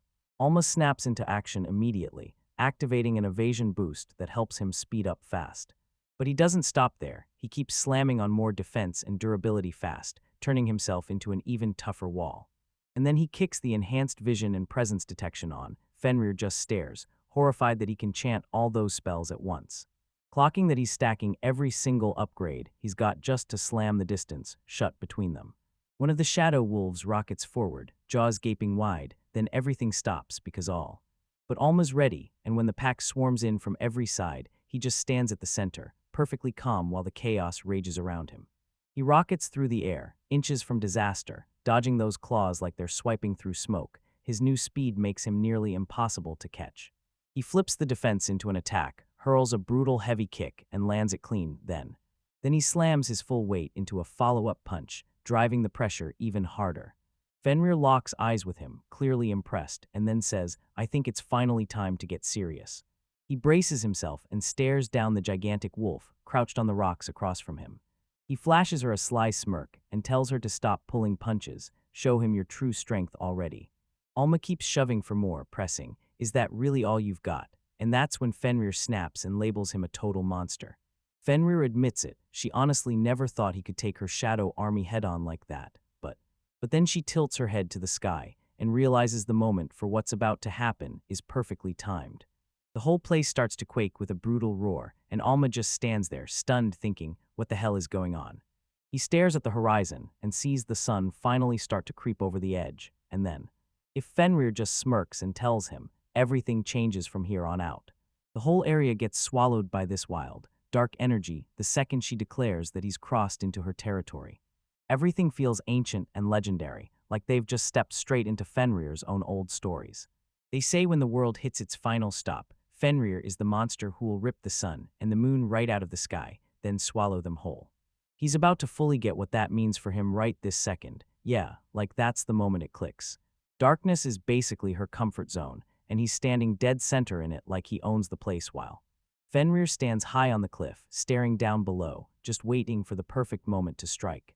Suddenly, wild bursts of energy start crashing into Alma's magic shields from every direction at once. And you can see it, he's totally blindsided, like none of this ever crossed his radar. The creepiest part, there wasn't even the slightest warning, no sign, no hint, nothing, like the attack came out of nowhere. She slipped through the shadows and landed her attack in the blink of an eye. Turns out it's a guaranteed hit, so lethal nobody can dodge, and it's actually Fenrir's move. That rare environmental skill kicks in. Then, as she unleashes a brutal howl, the shadow swallowing the apocalypse fully closes in and takes everything over. Fenrir stays on his heels, and he practically taunts Alma, telling her running is pointless, like she won't even make it out alive, and Alma realizes he can't just sit on defense, so he starts charging up his light magic like blam right before he unleashes it. To unleash a massive flash on the whole area, yelling for the light to spread out and blaze. But Fenrir doesn't even blink, he just keeps repeating that none of this is going to touch her. Suddenly a crushing blow slams into Alma, sends him flying off his feet, and the hit slams into him so hard he gets launched backward, and it's obvious he can't keep up with. Watching her speed like that, he flips the script, then goes straight for some advanced earth magic. He shouts his move, Volcano Rock, then giant stone pillars explode up from the ground, and when the dust finally clears, it hits him. This light wasn't trying to erase the shadows at all. It was a warning sign, marking exactly where she's striking from next. So he stands his ground behind a glowing shield, while the whole forest floor gets obliterated around him. Alma clenches his teeth as the fight's pressure slams down on him. He's barely holding on while. As Fenrir growls that all his hard work was for nothing, dark shadows begin creeping up around the area, and she tells him she can slip through the dark the instant he even tries to launch an attack, leaving his move completely ruined, making it impossible for him to land it. It's impossible for him to land a hit. She clocks it instantly, his defense is crumbling, and she taunts him, "Are you losing the ability to block me?" Alma decides to switch things up. He gathers wind magic, then launches a move called air jump. He hurled himself skyward to escape the shadows crawling across the ground, but Fenrir lurks in the shadows, stares him down, and laughs at him like he's dead wrong for even trying. She fires back, asking if he truly believed the shadows couldn't grab him in the sky too, because this darkness is basically her playground. She leans in and tells him there's zero escape, and she tells him straight to his face that she's not letting him die easy. She's going to rip him apart limb by limb until he finally cracks and reveals where her son is. She smirks and tells Fenrir he finally found her crack, and he adds that for someone as thoughtful as she is, there's got to be a reason she kept quiet. Alma smirks and says she wouldn't have hunted him this deep unless she was absolutely certain she'd win, but then wham, a blinding surge of light smashes into the area, and Fenrir is totally blindsided by the. Alma slowly tilts her gaze up, dead calm, and tells him she's got her own reasons for shutting this down fast. Fenrir can't believe any of this, because the sun should have already slipped behind those peaks ages ago. She spots something twitching on the very top of the mountain, and her mind starts racing, trying to figure out what she's actually seeing. The light surges brighter, and suddenly they see the real size of those giant cliffs towering all around them as a massive eye bursts open from the rock itself, turning out it's Gaku, the mountain mimic, lying in wait in the terrain to stalk and hunt.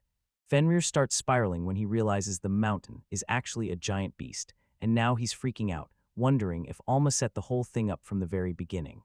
Fenrir finally clocks it. Alma isn't hurt at all. She's been faking everything to lure her into this open trap. Fenrir scrambles backward to get out before it gets ugly. Then she spots the shadows shifting, closing in. And Alma thrusts her arm out, shouting that the shadows are already pouring down from above. No escape, not a single way out. He slams his sealing magic onto her, and boom, giant, crushing chains drop from nowhere and smash down hard. Stillness bites hard, wrapping her body in tight chains and metal links even cinch around her snout, yanking her tighter and tighter until she's nailed to the dirt. Fenrir bluffs that she's totally wiped out, but the truth hits. She's completely lost this fight to some little kid. She tells Alma, sure, losers can't really go around asking for favors, but you'll get why I'm asking. But she practically pleads with him, if he's going to take someone, then take her and leave her son out of this. A voice bursts in, praising Alma as utterly wild, because she actually took down the guardian of the mountain.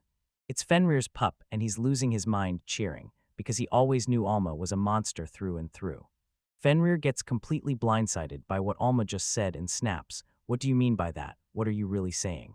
Alma spins around and stares into the forest, because in the clearing, a terrifying crowd of animals and monsters has gathered, and they're all watching. Turns out all those wild creatures were crouched nearby the entire time, and they weren't just nearby, they were dead focused on the whole fight, because they embody every monster roaming this mountain range. Alma tells Fenrir that since she admitted she'd lost, the Guardian title has officially swung over to him, and it completely blows her mind. She can't shake the thought that he planned it all from the start, but he just shrugs and says he knew she was the boss, because her son told him so.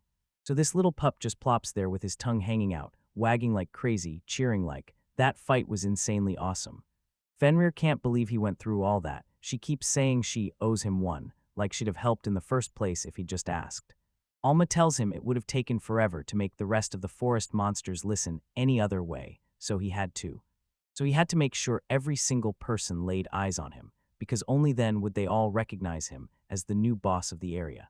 Alma keeps firing off her plan, insisting that smashing the former guardian with every ounce of her power is the quickest way to get results. Handing over that rare monster's kid to the kingdom would prove he was loyal, and Fenrir instantly realized she wasn't being trusted. She was being set up as bait for a fight. She watches him like a hawk, and the whole time she's stuck there thinking, I still can't figure this kid out at all.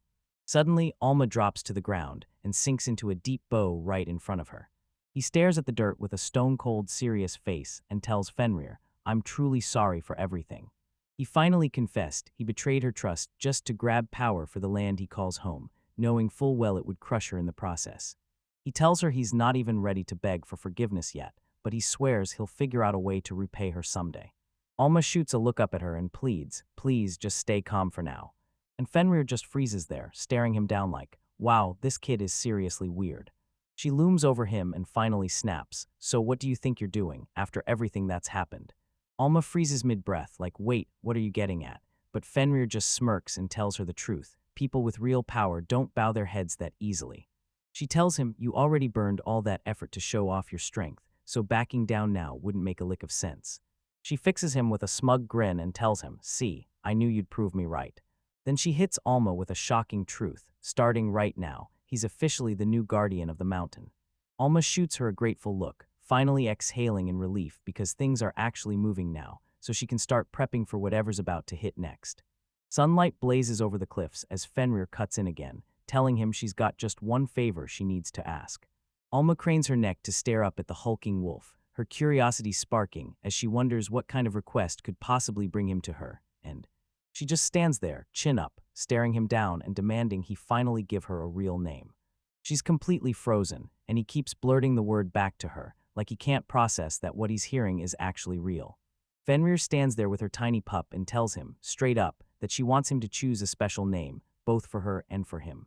Fenrir keeps talking, begging for proof that she's really his servant, and she won't stop until he gives her something, standing there with her one burning wish. Alma finally snaps and gives in, saying he'll do it. Then he grins and warns her, just so you know, I'm honestly terrible at picking names. 2 full days have already slammed by since Luna left the Flander territory, and for now, everything's eerie and still as. Raoul still hasn't made it back from the forest. He's just loitering by the gate, waiting around and waiting. He keeps scanning the area, but there's still nothing. No army, no footsteps, no one coming at all. Raoul lets out a crushing sigh as Sanya slumps right beside him, looking totally wiped and done with this endless waiting. Raoul's vibe is turning so awkward it's almost painful, and he's just sitting there praying Alma shows up already so everything can snap back to normal when Then out of the blue, a voice finally cuts through the air nearby, sounding breathless as it apologizes for keeping everyone waiting. Raoul and Sanya totally lose it, because Alma is just hanging there, helpless, dangling from that giant wolf's mouth while she stands beside it like nothing at all. Raoul starts screaming, demanding to know what the hell happened. Was the wolf really the one who finally smashed him? While Sanya just freezes, staring at Fenrir in raw, stunned shock. Alma's hanging there looking totally wrecked, but he snarls at Raoul that he's got it all wrong. He just has to look. Because Raoul and Sanya finally spot the rest of the pack crouched in the trees, Raoul's mouth won't even work right as he blurts nothing, just gaping. Fenrir explains it all. Those monsters aren't random at all. They've been banding together to crush their own mother and seize control of the forest. Raoul's panic skyrockets. He's yanking at the kid with his words, screaming that Fenrir is legendary, and demanding to know if he really took it down all by himself. But Alma's still dangling upside down, fires back that it's not exactly how it went down. Raoul even admits the kid's on a whole different level, though Then he freezes for a split second, because it hits him out of nowhere. He can actually understand every word Fenrir and the other monsters are throwing at him. Alma blurts out that ever since he gave the wolf that special title, their telepathic bond has gone way beyond what it used to be. Like, it's huge. Big deal, monsters here almost never bother introducing themselves with a title like that. It's crazy rare, and when it finally does happen, those monsters come out far stronger and way smarter than every other one of their kind. Turns out, with naming magic and a monster hungry enough for power, you can basically mint any title you want, whenever you want. Raoul stares at the horned beast everyone calls Boa the Wise Monster now, and he's hit with the shocker. Both Boa and the wolf look totally different. And it's a huge deal, because Boa is so powerful now that she can take on a B-rank adventurer all by herself, and the whole crowd is stunned speechless. Alma looks completely wiped out, admitting that handing out special titles to every monster in the forest was way tougher than he ever imagined. Raoul can't believe it. Alma actually did it, and he's shocked that even a kid with that much mana didn't burn out. But Alma just tilts her head up, points it out like it's nothing, and confirms he did it for all 30,000 monsters in the area. He breaks it down. Now there's a whole army of monsters, tiny to massive, standing guard and ready to protect the land. And with those titles on hand, you can check their status from anywhere, so trouble lights up your screen fast before it even reaches you. Even so, Alma still can't shake the worry. What if the locals are terrified of having to count on monsters for safety after what they've been through? Raoul tells him, don't stress. At this point, that's the smallest problem we've got, especially when the local farmers and villagers are already there, battered and worn out, staring ahead like they've been fighting nonstop, and the fight finally broke them. Raoul just stands there with his gear on, while Alma replays every word Sanya and Eric dropped on him lately, because it's finally clicking. This is what taking responsibility truly feels like. Those local guys won't back off either. One of them steps forward and says he's throwing down with them, right there beside the heroes. They're all in, vowing to stand their ground against the kingdom's army, until Eric finally makes it back to their territory. Raoul just laughs it off, then claims it's all because Sanya's been grinding so hard, leaving her totally blindsided. Fenrir glances around and says this place is a legit, solid domain, and Alma doesn't even hesitate to agree. But the second the villagers spot legendary Fenrir right in front of them, they completely snap. They're all frozen on the spot, staring like they just saw a ghost, because somehow a monstrous giant is standing right there with them, and their brains can't make sense of it. Fenrir shrugs it off and dives back into business, and just like that, everything. Alma shoots a stern look his way and tells him, straight up, that he'll be leaving for the capital soon. He needs Fernit to step up big time and keep a sharp watch on the entire domain while he's gone. Fenrir gives a sharp nod, then says he got the orders perfectly, like he's reading them straight from fate. The big guy's real name is Fernit. He's the mighty wolf of the Fenrir race. That pup won't let it slide. He lifts his little paw, waves it proudly, and blurts out that he gets it too. Alma pauses for a breath, staring into the void as he realizes it's been ages since he ever wiped out all his mana. He's slumped there, totally wrecked, and it finally hits him. He hasn't even checked his stats yet. Staring at the screen, he realizes this whole world feels ripped straight from his past, because those numbers, he knows them by heart, no question. But the second he leans in, he spots something that absolutely makes no sense. Even with all those wild high stats carrying over, his real level is still trapped at level 1. He starts wondering if those levels are really just the universe's way of measuring how far someone's powers have grown. Most reincarnated people keep every skill and scrap of adult knowledge they had before they died. Alma can't shake the thought that maybe his level and that hard-earned growth didn't transfer over to his other abilities. He stares at his own hand, like it's betraying him, and tries to wrap his mind around this totally messed up situation. Honestly, he feels like he's already plenty strong for now, so why chase more power when he doesn't need it? But that thought won't leave him alone. He keeps wondering if there's still space for him to grow. Next up, Felicia Kingdom's capital, and right in the castle courtyard, a massive army stands poised and ready to explode into action. They crane their neck over the sea of faces and shout that the entire scene looks absolutely magnificent. Another guy nods along, then straight up says it's crazy to haul this many troops just to control a tiny little territory. General Achilles stands his ground with a hard, stern stare as the conversation rolls on. The Prime Minister just flashes a smug grin, basically treating the general's worry like it's some genius punchline. He makes it crystal clear, most of those guys aren't fighters at all, they're just porters, hauling the money and prisoners back from the land these people are about to seize. Soldiers brace themselves as word hits them that even if a giant army of thousands marches in to seize the territory, the Prime Minister just smirks and claims he's basically got this, like he can handle every bit of the fighting all by himself. General Achilles stares in with a scarred face, trying to figure out if that whole act is just a ruthless bluff. Because he's the war god and the man who commands the whole kingdom's military. And yeah, his track record's unhinged. Just recently, he wiped out an entire territory's defenses all by himself. But even with all that strength, nasty rumors are flying around about him. So the Prime Minister snaps out Lord Julius's orders, then tells him to march and deal with Flanders' land. Achilles brushes it off with a grin, cracking a joke at the Prime Minister, then snaps back into focus, no distractions. Since the Prime Minister is already sure the outcome will be identical, no matter what they try. He smirks and turns away, saying the plan's locked in and the troops are already ready to roll.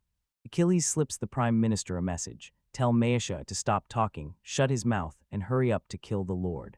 He brags that if he does, they'll show the whole world how to crush Flanders in just a couple of days, and then he caps it off by calling the guy an old man, but right.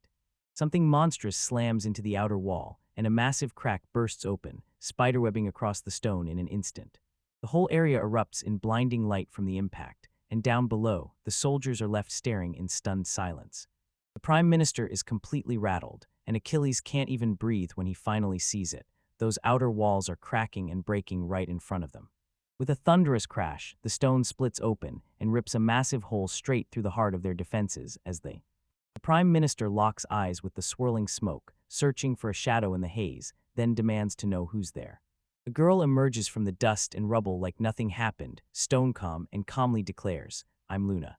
She keeps marching through the wreckage, confidently introducing herself as Luna, straight from Flanders' domain.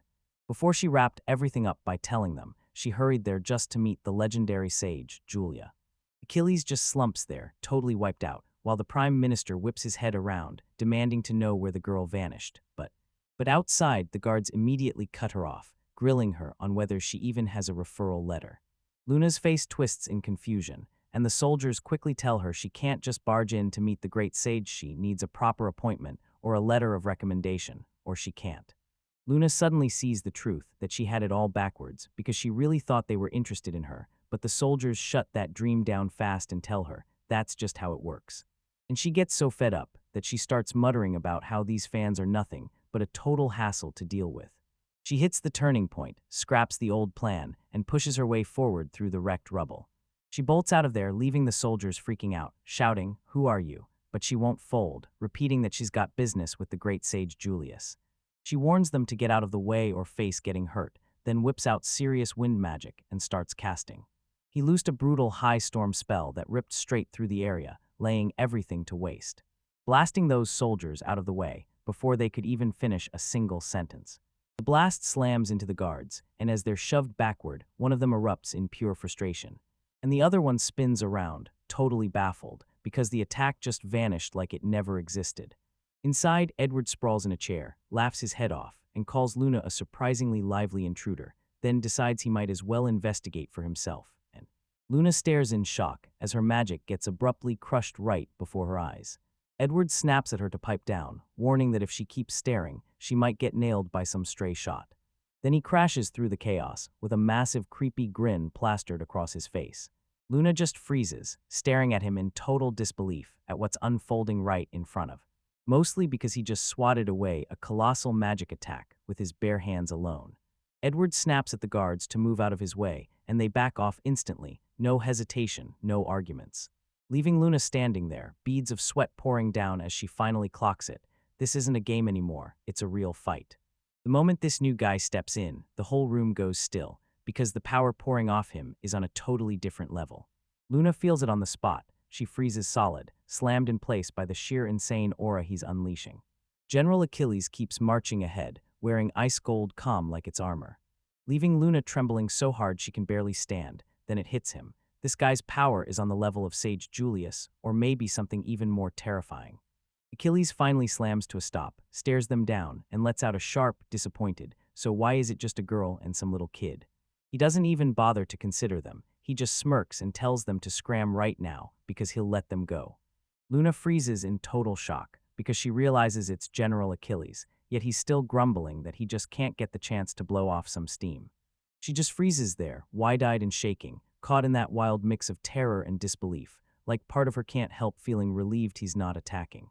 One of the guards finally snaps up to the general, shouting that even if he's a kid, it's still these hands that shattered the castle walls. And Achilles basically tells the guards, deal with it yourselves, because he's got no desire to bully women or kids. General Achilles looks absolutely furious as he spits out that he's stuck in a brutal, personal mood for reasons only he knows. He warned them if he really goes all out, he'll smash everything nearby, but Alma doesn't even flinch. He's already locked in his decision, no matter how tough this guy is, and Luna steps in to back him up, insisting she has to see the great sage Julius. She has to save her father, so she steps forward like a storm and demands he open the way and let them through. He immediately fired a blazing fireball, and it detonated into a huge explosion right in front of the general. Achilles just lets out a heavy sigh, grumbling that everyone won't shut up about Julius and when the smoke finally fades, he just casually drops the truth. Keep your distance while you cast, that's the smart move, okay? He looks totally fine while admitting she hasn't even landed a hit yet, and honestly, he's blown away that she can fight someone with powers he can't even predict. Luna refuses to back off. Right after her last hit, she instantly fires off some next-level wind magic, which actually makes Achilles snap to attention. He's stunned that this rookie is treating him like a real, worthy enemy. Achilles' face hardens and he says, if you want to play it this way, then fine, so be it. He snaps forward in a flash so fast, he turns into a blur, and the sheer force blasts debris flying everywhere, triggering a massive shockwave that makes Luna scramble and hunker down, barely staying on her feet as the blast tries to blow her away. Achilles doesn't look even a bit stressed as he casually drops. You know, seeing someone teleport like that is actually pretty rare. While Luna absolutely loses her mind, she can't wrap her head around it. How could one single stone he tossed cause all this damage? He tore clean through her advanced magic and still had enough force left to slam into the stone wall behind her. Before she can even blink, a brutal storm of stones hammers toward her like cannonballs. They blasted the ground apart, and she had to scramble aside fast, just to keep from getting shredded as the whistles tore past her head. She snaps her gaze to him and instantly realizes this dude isn't just strong, he's on a whole other level, like nobody she's ever fought before. Especially since she realizes he's been reading her eyes to guess her next move, and every single shot, his aim keeps getting deadlier. Luna doesn't hold back. She rips out her water magic and slams a giant aqua shield into place to stop what's coming. They completely trap her, and then she drops a massive aqua waterfall straight onto Achilles. But Luna stays totally confident, because she knows nobody can really break through water, so she just plans to wash him away. Except she's dead wrong, because the second she sees that whole pillar of water get shoved aside like it's nothing, she totally loses it. It's nothing. Achilles is just flashing a maniac grin as he smashes straight through her magic with so much force that she snaps stunned because he never even touched the water. He just slammed it all back with raw wind pressure, like the spell itself got shoved away by the air. The water explodes into the castle wall with a bone-shattering crash, and the whole area gets obliterated. Achilles just stands there, smirking like everything is finally going his way. So he starts scanning the place, then fires off the question, does she really think she can just vanish behind the castle walls like nothing's happening? Saying her teleporting away at her age is straight up impressive, but he won't let it go.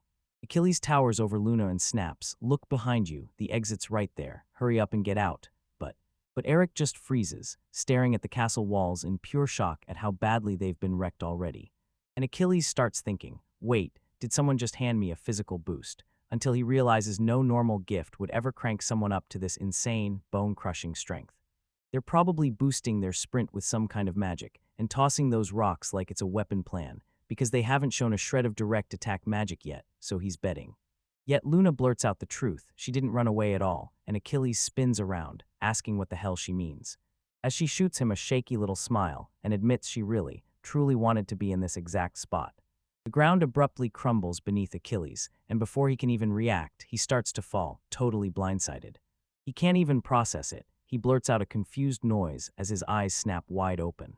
Then one of the soldiers yells for Lord Achilles as Eric watches the chaos unfold, his face tight with worry. And just like that, a colossal chunk of stone wall rips free and slams to the ground, blasting a massive cloud of dust everywhere. Achilles drops the bombshell. He didn't just fight there, he secretly swapped their location with the castle gate. They're basically telling everyone this giant steel door is unbreakable, unless someone slams it with high-level attack magic. He shoots her a smug grin, asks whether her power can move things besides herself, and then Luna just freezes there, looking totally wrecked, while the dust from the collapse starts to thin out. Leaning in so close his breath hits her cheek, Achilles snaps, demanding, again, where Julius is hiding. He locks onto her, grilling her again and again about Julius' location, while she keeps darting her eyes away. Gasp, she's still so young, yet she's wielding magic this advanced, and it's downright mind-blowing. He goes on, insisting she must have gotten one of the rare, insanely powerful gifts by pure luck, then his. His face hardens as he snaps at her that she's exactly the sort of person he can't stand. Luna locks eyes with him, and at last, finds her voice to demand why he's so crazed about tracking down Julius. Luna locks eyes with him and says she'll follow him, on one savage condition. He agrees to get her father released, and then Achilles freezes, then blurts out, "Wait, do you really mean your father, the lord of the Flandre territory, Eric?" His gaze hardens with this wild intensity, and he keeps mouthing Flandre under his breath like it's fueling him. Then it hits him that why the troop dispatch got stalled, and he starts muttering, bitter as hell, about those vile scum trying to grab more power for themselves. Luna just froze there, totally baffled. Then it finally clicked in her mind that if it's like that, then things are actually about way worse than they look. Achilles looks like he's at the edge, muttering that none of this can be real, because what's happening? There's not a single spark of magic in sight. Then he starts to unravel, eyes wild, totally unhinged as he tells himself that if he takes out this mysterious intruder right now, then finally, everything will snap back to how it's meant to be. Meanwhile, Luna stares in total disbelief as someone rips through a solid steel door with nothing but their bare hands. Achilles looks absolutely wrecked. Yeah, the war god is cracking under the pressure, and it turns out his secret power is the berserker gift. Then he starts clutching at his own body as the panic hits. The truth about his power finally explodes into the open. He can't actually shoot magic like everyone else, so instead he takes all that inner magic and channels it into raw physical power. Growing up, everyone laughed at him as a complete loser because he couldn't cast spells, but somehow he still clawed his way into legend, pure fighting talent, earned the war god title with nothing but raw, unstoppable brute force. Right there, he whips his head around in panic, thinking, did I already miss my chance to stop this before it's too late? Luna's gut drops, things are spiraling out of control fast. She bolts to distance herself from them, like she has to break free right now. She yanks herself back, just as the floor explodes into shattered chunks from the impact. Achilles wasn't buying it one bit. He only grumbled, deadpan, that bringing teleportation back again was the most unoriginal thing he'd ever heard. Luna just freezes there, staring in total shock at how insanely fast he's moving. The knights watching the brawl are totally losing their minds. One screams that he vanished, another gasps that Lord Achilles can even teleport, But here's the wild part, none of it's magic at all. He's just blasting off at speeds so insane the human eye can't even follow, and then he slams down with a thunderous punch straight at Luna. She's pinned to the ground, staring up, while the air around him literally explodes from the sheer impact of his charge. Luna starts freaking out because she knows she's done for. She even considers dodging or teleporting, but the truth hits hard. She's just not quick enough to get out in time. Right when the hit is seconds from landing, something slams in front of it, blocks the strike and blasts a shockwave through the air, smashing the ground in a burst of dust and wreckage. And then boom, Achilles freezes solid, stopping dead in his tracks, totally blindsided as his eyes bulge wide and his mind scrambles to understand what just hit him. A shadowy figure in a black cape towers in the middle of the wreckage, and Achilles gets launched back through the debris, while the knights just stand there, stunned, staring at the. She stares at the person who just saved her, and Luna lifts her gaze off the floor, slow at first, until it hits her who exactly came in to help. Achilles is looking seriously worried after spotting his opponent, while Julius just stands there with his mask on, stone calm like the whole fight isn't even touching him. Achilles finally blows the whistle. Turns out the newcomer isn't some random stranger at all. It's the legendary sage Julius himself. Julius stood with his back to the chaos, talking like it was nothing. Then a messenger from Edwards handed him a report. Their guest had been stirring up serious trouble, and Achilles still can't wrap his head around the fact that he's calling her a guest. But Julius isn't buying a word of it. He snaps back at Achilles, saying all this damage screams that it was him losing control and going on a rampage. Staring at the giant hole ripped through the stone, Julius snaps that he'll cover every repair and damage himself, straight from his own pocket. He tells those stunned knights, "Don't worry, I'll handle the paperwork too." Then he smirks and decides he'll label the whole brutal brawl as just an accident from training. And he even offers medical help, telling any wounded or shaken soldiers to step forward later so he can get them treated. He shoots a quick glance at the general and asks, "Is there anything else we need to iron out before we wrap this up?" Achilles just flashes a quick smirk, says nope, that's everything, and just like that, the soldiers start packing up. The whole army marches out in razor-sharp rows, and the courtyard empties fast. Luna stares up at her savior, and Julius murmurs her name like it's the only thing that matters. Julius leans in and tells them to ditch the public spot and take the conversation straight to his room. Once they finally settle down, he leans in and asks if her biggest dream is to get Eric freed and slam him back in charge of the Flanders territory. Luna doesn't even pause. She tells him that's exactly what she wants. Julius doesn't move. He just sinks back for a heartbeat, and that pause hits Luna like a crushing weight. She stares at the man across from her, Julius, the legendary great sage, and it all hits her at once. She starts spiraling over what it would even be like to serve him. He's the kingdom's strongest magician, and that prime minister is infamous for being ice-cold ruthless. So she can't help but wonder what kind of wild, insane things a guy like that would twist her into doing. Even with fear clawing at her, she clutches her dress and whispers to herself that she's going to save her father and she's ready to do anything, even if it means getting her hands dirty to make it happen. Julius abruptly snaps the silence, asking her if she really thinks he's some kind of demon. Luna nearly jumps out of her skin when she realizes she just blurted those thoughts out loud, but Julius only tells her to quit that terrifying face because this deal is good for her too. Julius locks eyes with Luna and fires off the same warning he gave her before, like he's trying to make a point, not get to know her as a person, but it's her secret talents he's hunting. He glares at her from behind that mask, making. Luna stared up at him, totally baffled, asking why he'd ever want something like that. So yeah, it all went downhill from there. Julius leans in close and dives straight into it, spelling out his exact goal to her, word for word. Luna's eyes blow wide, and she completely locks up, barely managing to make a sound after he throws that demand at her. Right nearby, the man breaks into a cold sweat and loses his temper, blurting out, "Wait, did I really just hear you say that?" He bursts in and snaps that the troop march to Flanders is cancelled. Lord Eric gets to walk free, and they'll just toss a few advisors in his orbit to keep watch.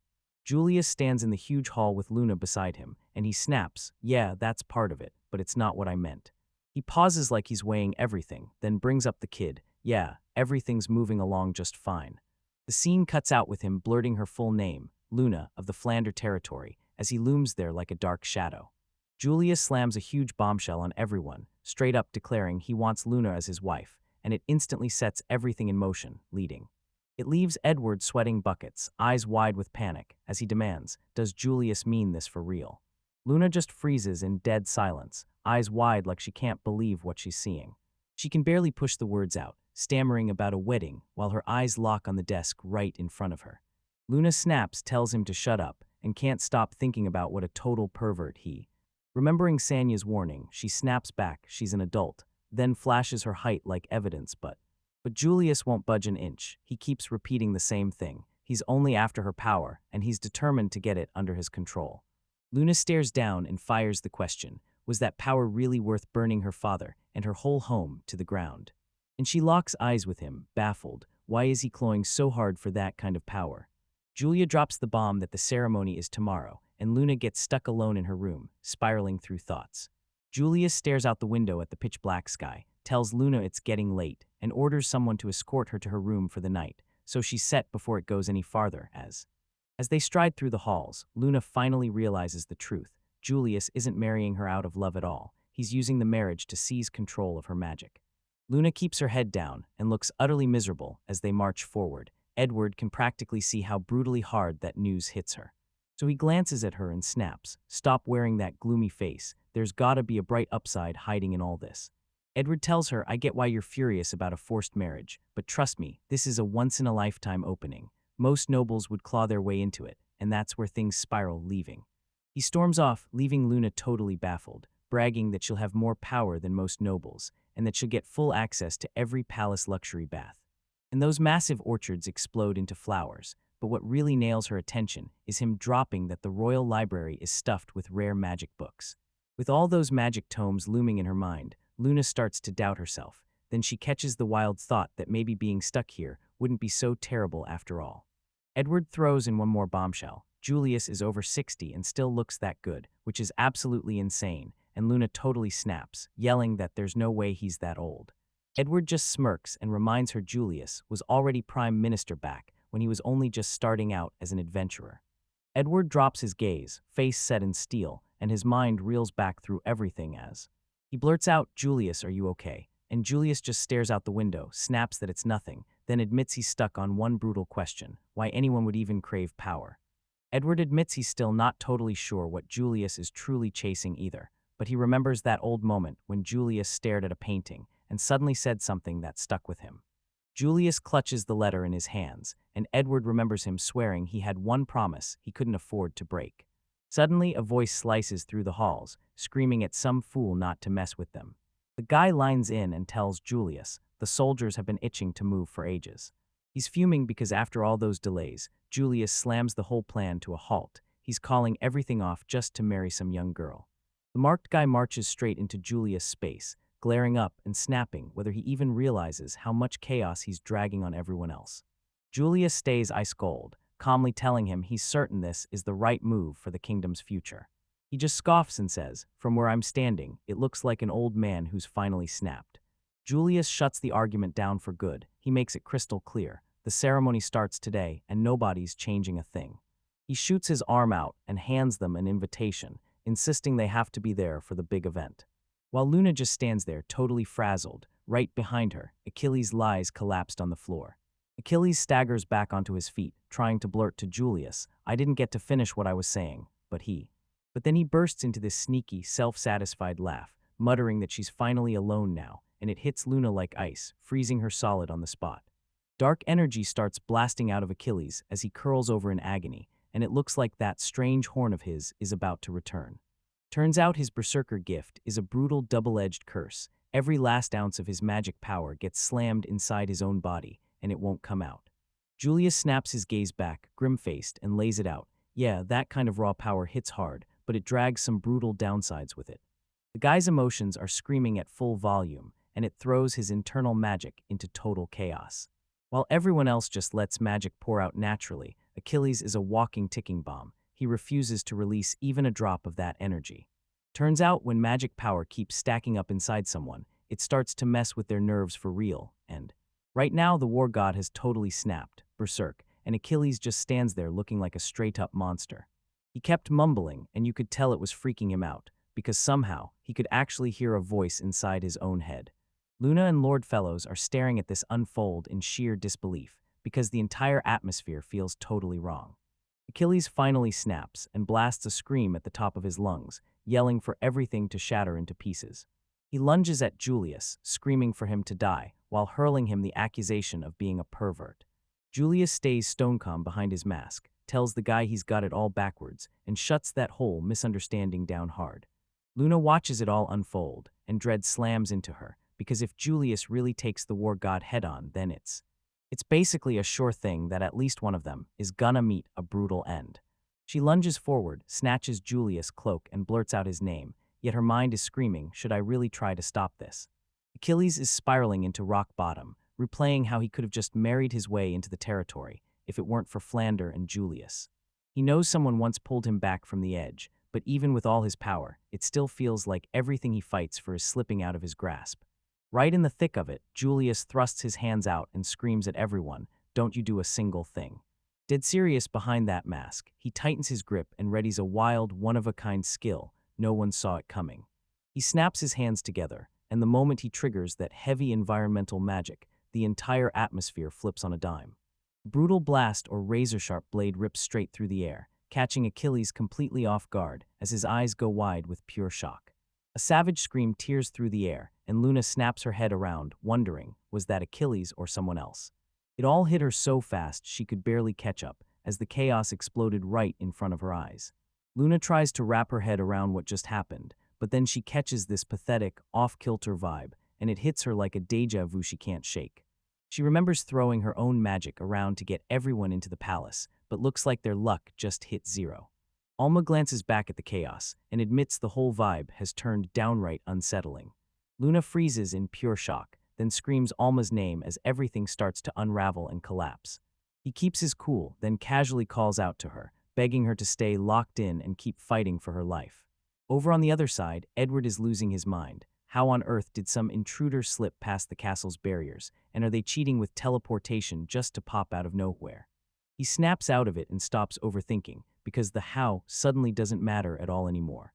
Alma locks eyes with his target, like a predator spotting prey, and makes it painfully clear this guy belongs to him, not anyone else. He strides up and tells Luna he's so relieved she's okay, especially after hearing she'd been in serious trouble. Right before they can even catch their breath, Luna blasts out his name again, and a brutal shockwave tears through the air straight in front of Alma's face. The force hits so violently it cracks the ground beneath him, and he has to slam into a brace just to survive the impact. He freezes with wide eyes, staring at the wreckage, and it finally hits him. This power he's messing with isn't just strong, it's on a whole other level. Luna just freezes there, eyes wide with pure panic, whispering Alma's name as she watches the fight unfold. The kid finally gets a name, Almephalos, and everyone's whispering is confirmed. He's the rumored boy with deep, dangerous ties to the Empire. People are starting to clock it. He's that same mysterious kid who handed Lord Eric a super rare Flander item, and it's getting people to scream like, wait. Edward just smirks as the whole thing unfolds, and suddenly that guy becomes even more of a target. That big brute battering him is losing his mind. He's swinging punch after punch, but Alma doesn't flinch once, like her body's locked in a different world, and it's a magic he's never seen before. He tosses out a few fake attacks to rattle the guy and catch him sleeping, but none of it lands, so he starts to panic, wondering if that barrier auto-shields every single hit no matter what. The attacker locks eyes with him and fires a real question. If that shield is truly perfect, then how in the world can he still be standing on the ground? Suddenly he quits pounding the shield, drives both fists straight into the floor, and boom, he blasts the whole ground apart into. Taking Alma by surprise, he feels his balance vanish. Then the floor explodes beneath him, and right after that, Then the guy hits him with sharp logic. If you're sealing off everything, you can't possibly breathe a single breath of air. The attacker leans into Alma's face with a sickening grin, demanding to know if his barrier really works just by sensing the kinetic force of whatever gets thrown at it. Alma's eyes widen with pure worry as the guy drags his hand toward him, inch by inch, explaining, like it's the whole point, that this slow move is exactly why he's about to lunge through the shield like he's casually patting an old man on the back, just like that. He's so sure that if he creeps up on him slow enough, the barrier won't even notice it should block him. He looms over the giant crater he carved, staring down at Alma, still trapped in the hole. And just like that, he snaps, clutching his own arm and screaming that something insane is happening inside his body. Alma stares as the guy starts steaming, and it clicks. His shield's auto-counter just snapped on and started tearing him up. But then Alma spots someone else and yells at General Achilles, totally shocking the attacker and throwing them off balance. Achilles just stands there, stone calm behind his mask, and asks the big guy point-blank if he's finally gotten his rage under control, even a little. The attacker snaps back like, how am I supposed to stay chill when my arm is literally smoking right in front of me? Achilles shoots back that it was him who started the whole brawl, and the attacker just yells, anyone would have fought an intruder. Achilles stays calm and says Alma's his guest too, and that makes the big guy go absolutely nuclear. He snaps at Achilles to quit acting like he just won a rock-paper-scissors match, after the whole thing is already over, and finally he snaps, fed up with everything. He starts storming away, yelling that he's done, and honestly, he doesn't care anymore. One of the knights shoots a worried look at Achilles, asking if it's really fine to let that guy just walk away. Achilles doesn't even flinch. he just declares the plan to stop the deployment is official while the attacker stalks off, seething with annoyance. He finally admits to himself, yeah, he can take down one monster but two at the same time. No way. The knight behind him is totally lost. Two monsters, which ones? Then he glances at Alma, and it all clicks into place. The air feels heavy the moment it clicks. Julius isn't rolling with one of those monsters. He's got two of them backing him up. The attacker tightens his fists around that smoking arm, swearing to himself he'll get payback for every wound he took today. But for now, everything finally calms down. Achilles whips around to Luna's group and starts by apologizing for every single crazy thing that just happened. The masked man steps up and proudly tells everyone, I'm Julius, but this isn't just some noble. Across the entire kingdom, everyone knows him as the Grand Sage. Alma gets blindsided for one heartbeat, then snaps his calm back in place. He quickly admits he finally understands who he's up against now. He froze when it hit him. This was the very same legendary figure everybody's been whispering about in those rumors lately. Julius doesn't even hesitate. He blurts out, right then and there, what dragged them here in the middle of all this. Alma snaps down onto one knee, blurting out an apology for the shock of it, then starts explaining that he's here to speak for the Flander territory, making it clear they're ready to throw down if it comes to that, but they'd way rather settle it with words. Honestly, he's relieved that this guy's family raised him right, because even with everything this tense, the kid still keeps his manners and stays polite. Julius just stares him down, eyebrows raised, as he repeats that whole line about Alma being there to tell his side of the story. Alma leans in and flat out tells him the truth. The whole plot against Lord Eric is just a stack of fake charges. Alma keeps it strictly professional, saying there's no bad blood between Lord Eric or the villagers and the kingdom, and to prove they mean real peace, he offers up a rare treasure the village has guarded like gold. Julius lifts this fancy orb on a stand like he's the host of the century, but he won't even meet his own gaze. He knows he snatched it from his secret stash. Then he blurts out that the gift isn't needed without even checking what it is, and that's when everything leaves Alma totally baffled as Julius tells her, sure, it's a sweet gesture, but the real conflict is already settled thanks to a whole different deal. He instantly freezes everyone in their tracks when he drops the bombshell. Luna is really coming to marry him. Alma's jaw basically crashes the moment he tries to wrap his head around the fact that they're getting married so suddenly.